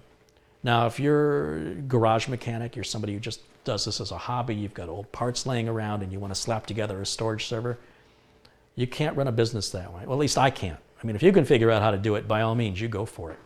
But I can't figure out how to do that profitably. It takes too much time for too little money and requires too much long-term maintenance and support. So that's why I won't do that. There's better equipment out there to suit that job. Again, if you're somebody's got a lot of time on your hands and you're just looking for something to do, there are versions of Linux that you can use for replacing your router or building a network attached storage device. And that's great for a hobbyist. But if it's something you're relying on for a business, if it's something a business is paying you to do, and the business productivity depends on that working, they've got employees they're paying to be there at the office, there's customers that are trying to place orders, and if the machine is infected with any sort of virus, it's going to be on you, and it's going to be like a fireman. They're going to be like, hey, system's down, employees can't work, customers can't order, we're losing hundreds, if not thousands of dollars every hour we're down. We need you here now. Stop everything you're doing and get over here and fix this. I don't like that. So I will turn down work that I feel is more prone to requiring more maintenance or downtime.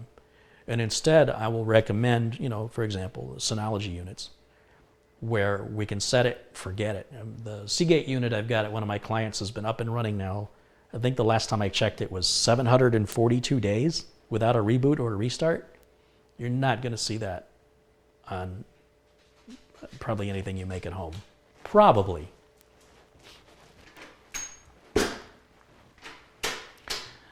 Callerted Browser says, a shout out from Kalamazoo, Michigan. It's my hometown, well, my home state, Michigan.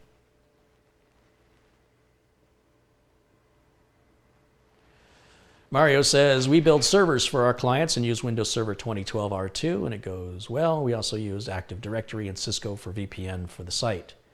And Mario, how much does a customer typically, when you bill the customer for a server with Active Directory, for the Cisco equipment and the VPN and your labor, give us a dollar figure as to how much a customer would pay for that. You don't have to be down to the penny, just a ballpark figure of what people in the chat room, just to educate people in the chat room, what that costs. $6,000, he says, he's responding, $6,000 to $12,000. $6,000 to $12,000. Yeah.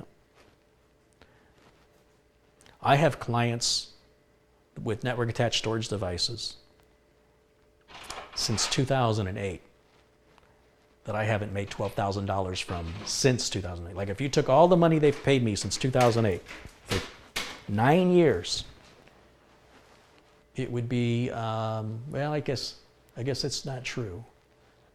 It would hit 12,000 after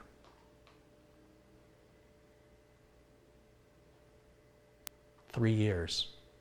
It would take them to hit $12,000 versus, one server set up one time. But it's expensive. But you do get what you pay for. Make no mistake about it. That server with Active Directory and the VPN is more secure. It does require administration. And it offers many more options and features than a network attached storage can do. It can handle more users at the same time. You can password protect and give permissions based on the user to what they can and cannot see. So, it's got to fit the customer, right? It's got to fit the customer's needs. QNAP, that's a name of a server, of a network attached storage. There's also another one I'm trying to think of. I thought it began with an O.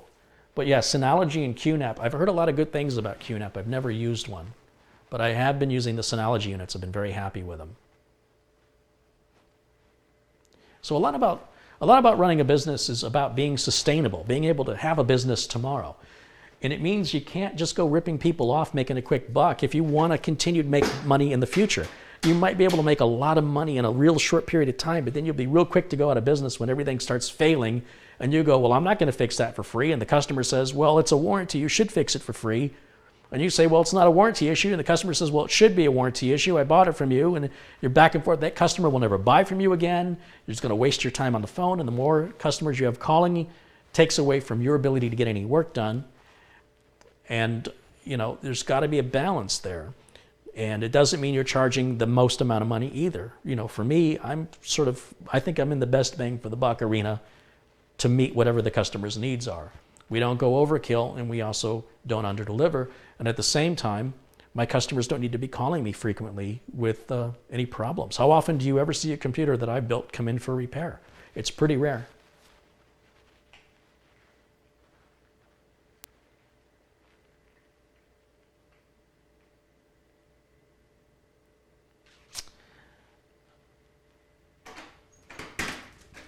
Some routers can be used as NAS. Well, some routers can allow you to plug a USB drive in, but you'd still definitely want a backup for that. It's not the same as a NAS. It certainly doesn't give you the RAID configuration and the many bells, whistles, and features that a NAS has. But if you're just looking for some storage for people to share very, very cheaply and very insecured, it's certainly a way you can get it done. So again, just because you can do something doesn't mean it's the right thing to do or that it will fit the needs of anybody else other than you. Everybody's needs are unique, and that's why it's important when you work with customers that you really listen to what their needs are and that you absolutely make sure that whatever you're recommending is going to meet those needs, because if it doesn't, the full blame is going to fall on you. So I do tend to be quite a bit cautious when it comes to protecting my reputation and protecting my business. I don't want my customers to ever feel ripped off. I don't want my customers to ever feel like I don't know what I'm doing. And I don't want my customers to ever feel like they paid for something that isn't able to get done what they want to get done. One of my favorite stories about running a business is an old story, and you guys might be familiar with it. But a guy has a barber shop. He's been running his barber shop for 10 years. A barber shop opens up across the street, and it says haircuts, $5. Well, this guy's freaking out. He can't profit. He can't sustain a business at $5 a haircut. How does he compete with that? And he talked to, he's got a business advisor. And the business advisor says, this is not a problem. So what am I going to do? I'm freaking out. He goes, we're going to make a big sign, and we're going to put it right out front of your business. It says, we fix $5 haircuts.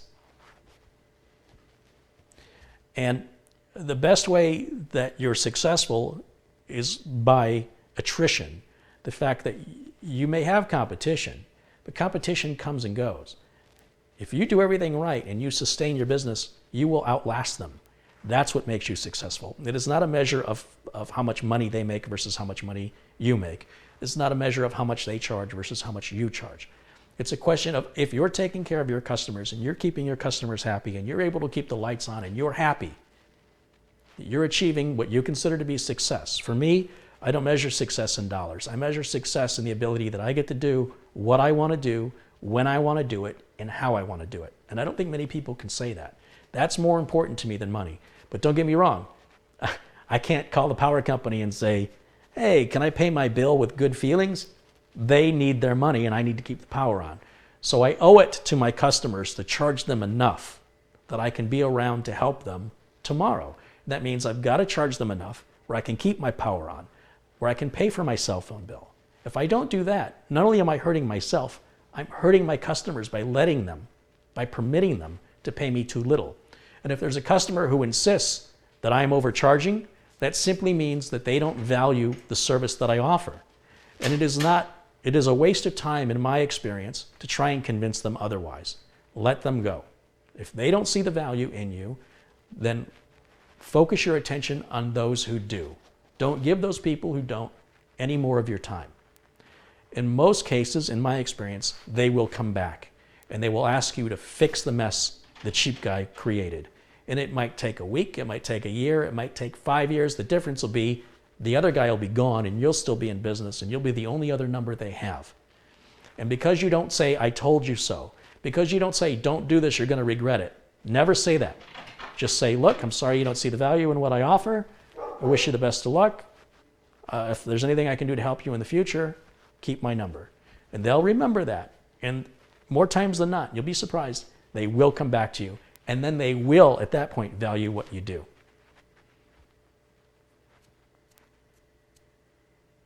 You can't make people value what you do. It's just something they have to figure out on their own. And I'll tell you another point. If I'm wrong, if a customer says, I can find somebody that can do what you do, and they can do it faster, they can do it better, and they can do it cheaper, I say, then we're both happy, right? Because you're gone, you're causing me grief, that makes me happy. You found somebody else that meets your expectations, that makes you happy. Everybody's a winner. In the meantime, the people that appreciate the value of what I do can have more of my time. I'm more available to them, which makes them happy, and that makes me happy. And once again, everybody's happy, regardless of which way that should fall. It's all good. It falls the way it needs to fall to run a sustainable and maintain a sustainable business. And it's different when you're at home and you just play around as a hobby. You don't have those liabilities, you don't have those responsibilities, and you don't have any accountability to other people and other people's businesses and their money. Like I said, when a business goes down, it's not just the cost of the repair. It's the cost of paying however many employees they've got on the clock who cannot work because the system is down. It's how much money are they losing from all the customers that call and say, I need some help, or I want to place an order, and the customer, the employee says, I can't help you right now, system's down. How much money does that cost a company? And of course, it's not a number you or I can answer. It's very much unique to each company in each situation. The type of business they're in, the type of if they're in manufacturing or a service provider, how much money they make off of one sale on average, how much the average employee makes. When you have, for example, an accounting company, and you're getting close to the end of tax season, you're getting close to April 15th, and they have a server go down, and they've got the highest level, like accounting companies, just like retail stores, in Christmas season, they hire extra employees for the Christmas season. Well, accountants, they hire extra employees, many of them do, for tax season. Now, how much exponentially does the client lose in employee cost and in the inability to help the customers with the tax deadline doesn't move? It stays, April 15th is going to be, it's a hard deadline. So any amount of time that the system goes down between, let's say, February and April, the closer it gets to April 15th, the more money the customer stands to lose. The closer that deadline gets, and customers waiting to the last minute contact them. So again, as somebody who's a hobbyist playing around in your house with your own system, the worst thing you've got is an inconvenience that your system is down and you've got to figure it out. When you're held accountable, liable, and responsible for a company's income and profitability, you better be very careful over your recommendations if you want to stay in business and keep your clients for as long as possible.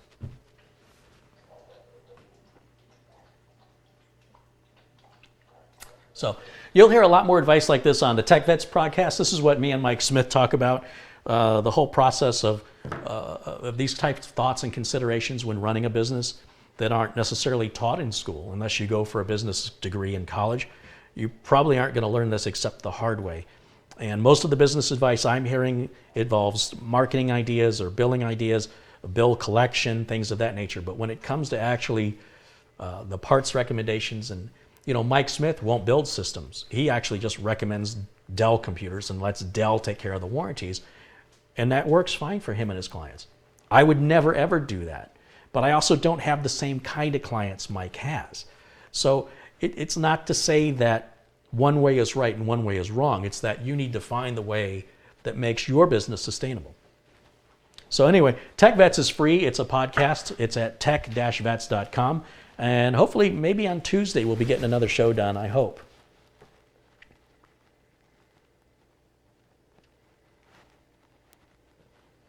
So I'm just looking over in the chat to see if there's any messages I'm missing here.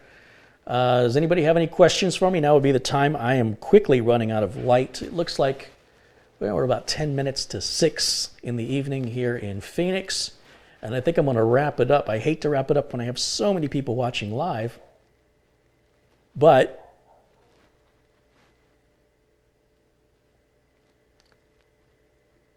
the whole point was the repair of the Dell. It's repaired. It's all working. So everything looks good.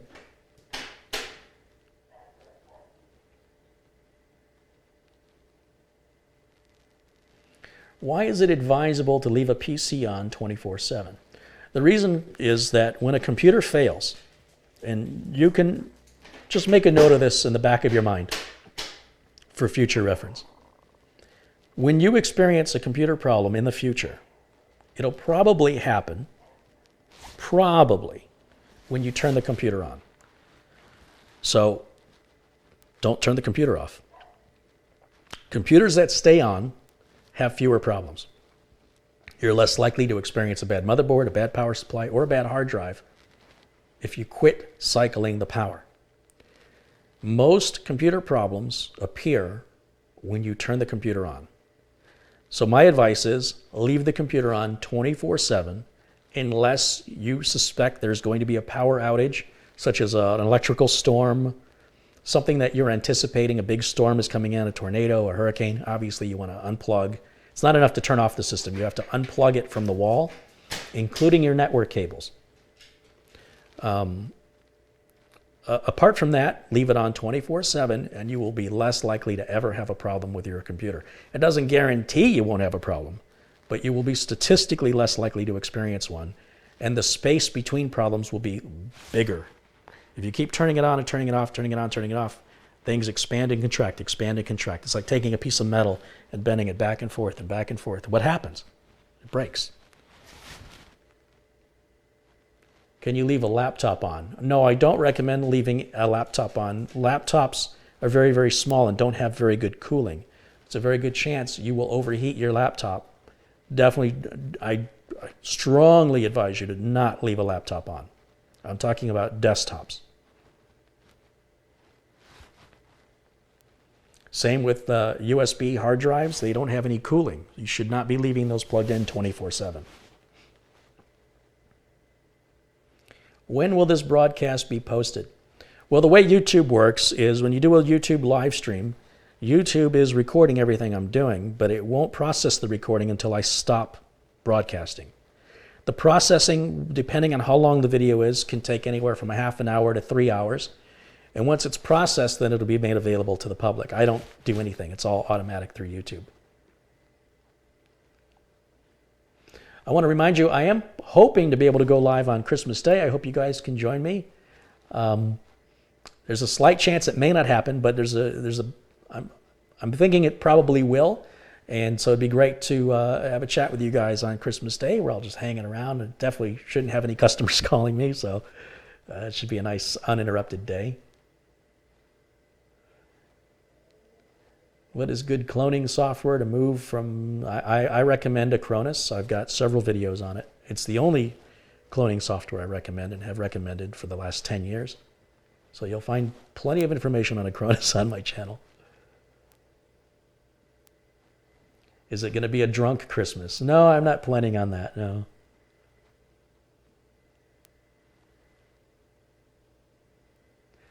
What ended up happening with your internet connection problem? Nothing. It just went away on its own. There's no idea.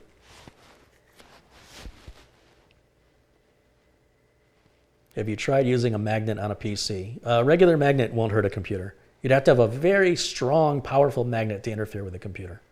I don't have any magnets that powerful. Any magnets I've got, you could stick to a computer. It wouldn't cause any harm at all.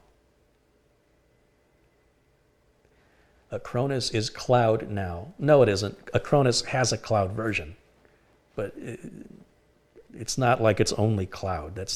You can't clone in the cloud. You can't do it. I mean, how would you move a terabyte of data on a 3 megabit up internet connection? It would take you a year. So the cloud is just it's an optional subscription service that Acronis offers.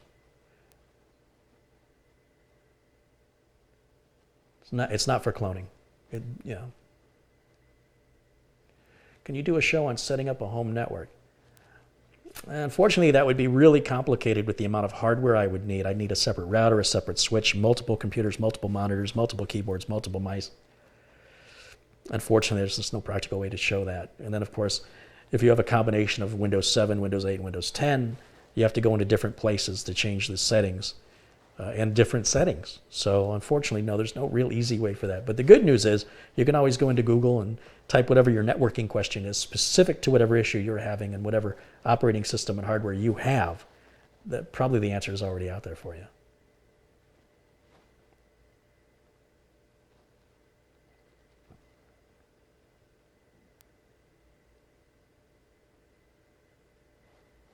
Would a UPS be helpful for a PC?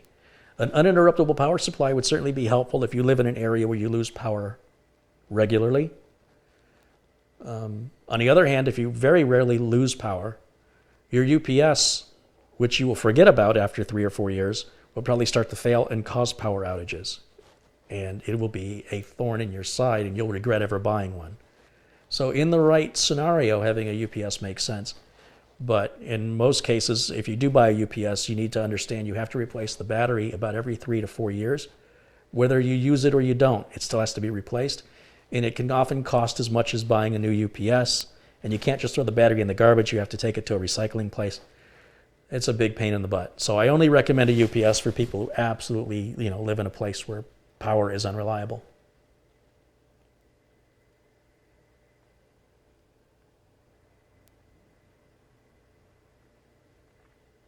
What did you buy your wife for Christmas? I can't tell you. She could be watching. Is an M.2 heat shield worth $18 in a small case? Well, what one person thinks $18 is worth and what another person thinks $18 is worth, it could be complete opposites. It's only something you can decide on your own.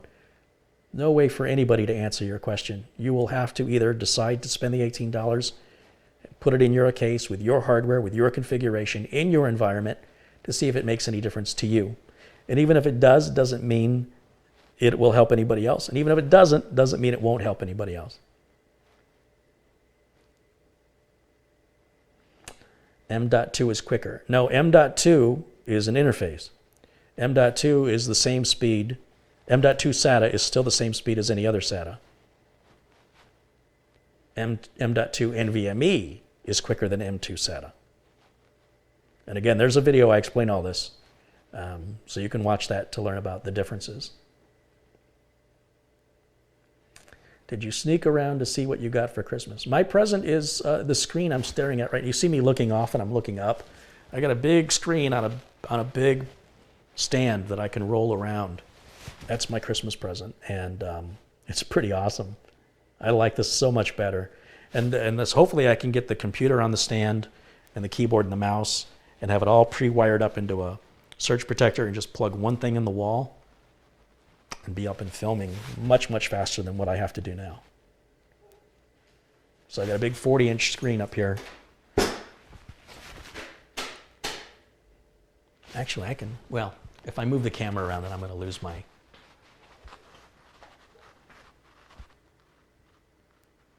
I'd rather switch my machines off than leave it on 24/7. Yeah, well, listen, there's no real scientific evidence saying that it's better to leave a computer on or not.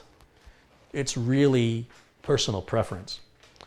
With my retainer clients, it's very important they leave their computers on 24/7 so that I can access their machines remotely after business hours to do things like Windows updates and clean up temp files and do all the maintenance work I need to do. I've also found that it reduces the number of support calls I get for failures. That's me personally. That's just me answering a question. I am by no means telling you what to do. I'm never ever telling you what to do. I'm just letting you know why I do what I do. And if you choose to agree with it and you want to adopt it, I make no profit from it one way or the other. It makes no difference in my life whether you agree with me or you don't. There's nothing in it for me. Simply answering your questions and providing you with honest answers and the reasons why I have those answers. If you don't agree with that, that's great. Wonderful. You should think on your own. You shouldn't be adopting my opinions without consideration that makes sense to you. Ultimately, you're the one responsible for the rewards or consequences of your actions. So I strongly encourage you to think on your own and come up to your own conclusions. And I hope that by answering your questions, along with the reasons why I come to that conclusion, that if nothing else, it makes sense to you. Whether or not you agree with it is inconsequential.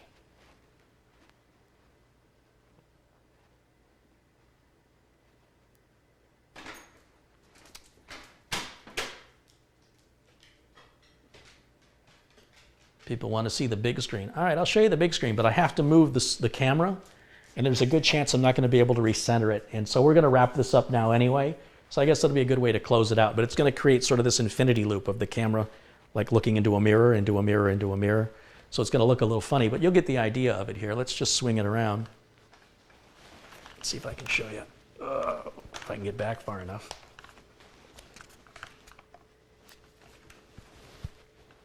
Ooh, running into a cabling issue. So it's on a stand, You see the streaming computer right there on the floor. Eventually I'll have it put on the stand. The stand is on wheels so I can wheel it around. Then there's a monitor, and then above the monitor there's a shelf, which theoretically I could put the camera on.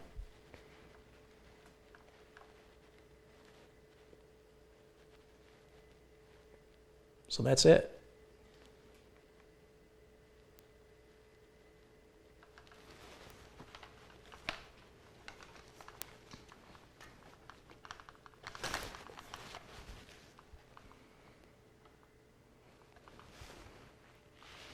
All right, guys, I think that's going to wrap it up. Thank you so much for joining me. And yeah, I know I hit the pictures. I forgot it outputs that on the screen. It's partly why I didn't want to move the camera around, because I was afraid I was going to screw it up. But anyway, thanks so much for joining me. I hope you guys have a Merry Christmas. I hope to see you on Christmas Day. And thanks for joining me on the repair. I wish I had an answer for what was wrong with it, other than maybe the BIOS reset was all it needed. But it was very interesting to take it apart, and I'm glad you were here to join me on that. And for all the contributors and supporters of the channel, thank you so much. And for everybody watching, thanks for watching, because just viewing the channel is supporting it. Like I say, this video will be available in a few hours after YouTube processes it. And I will see you all again very, very soon. Until then, bye for now.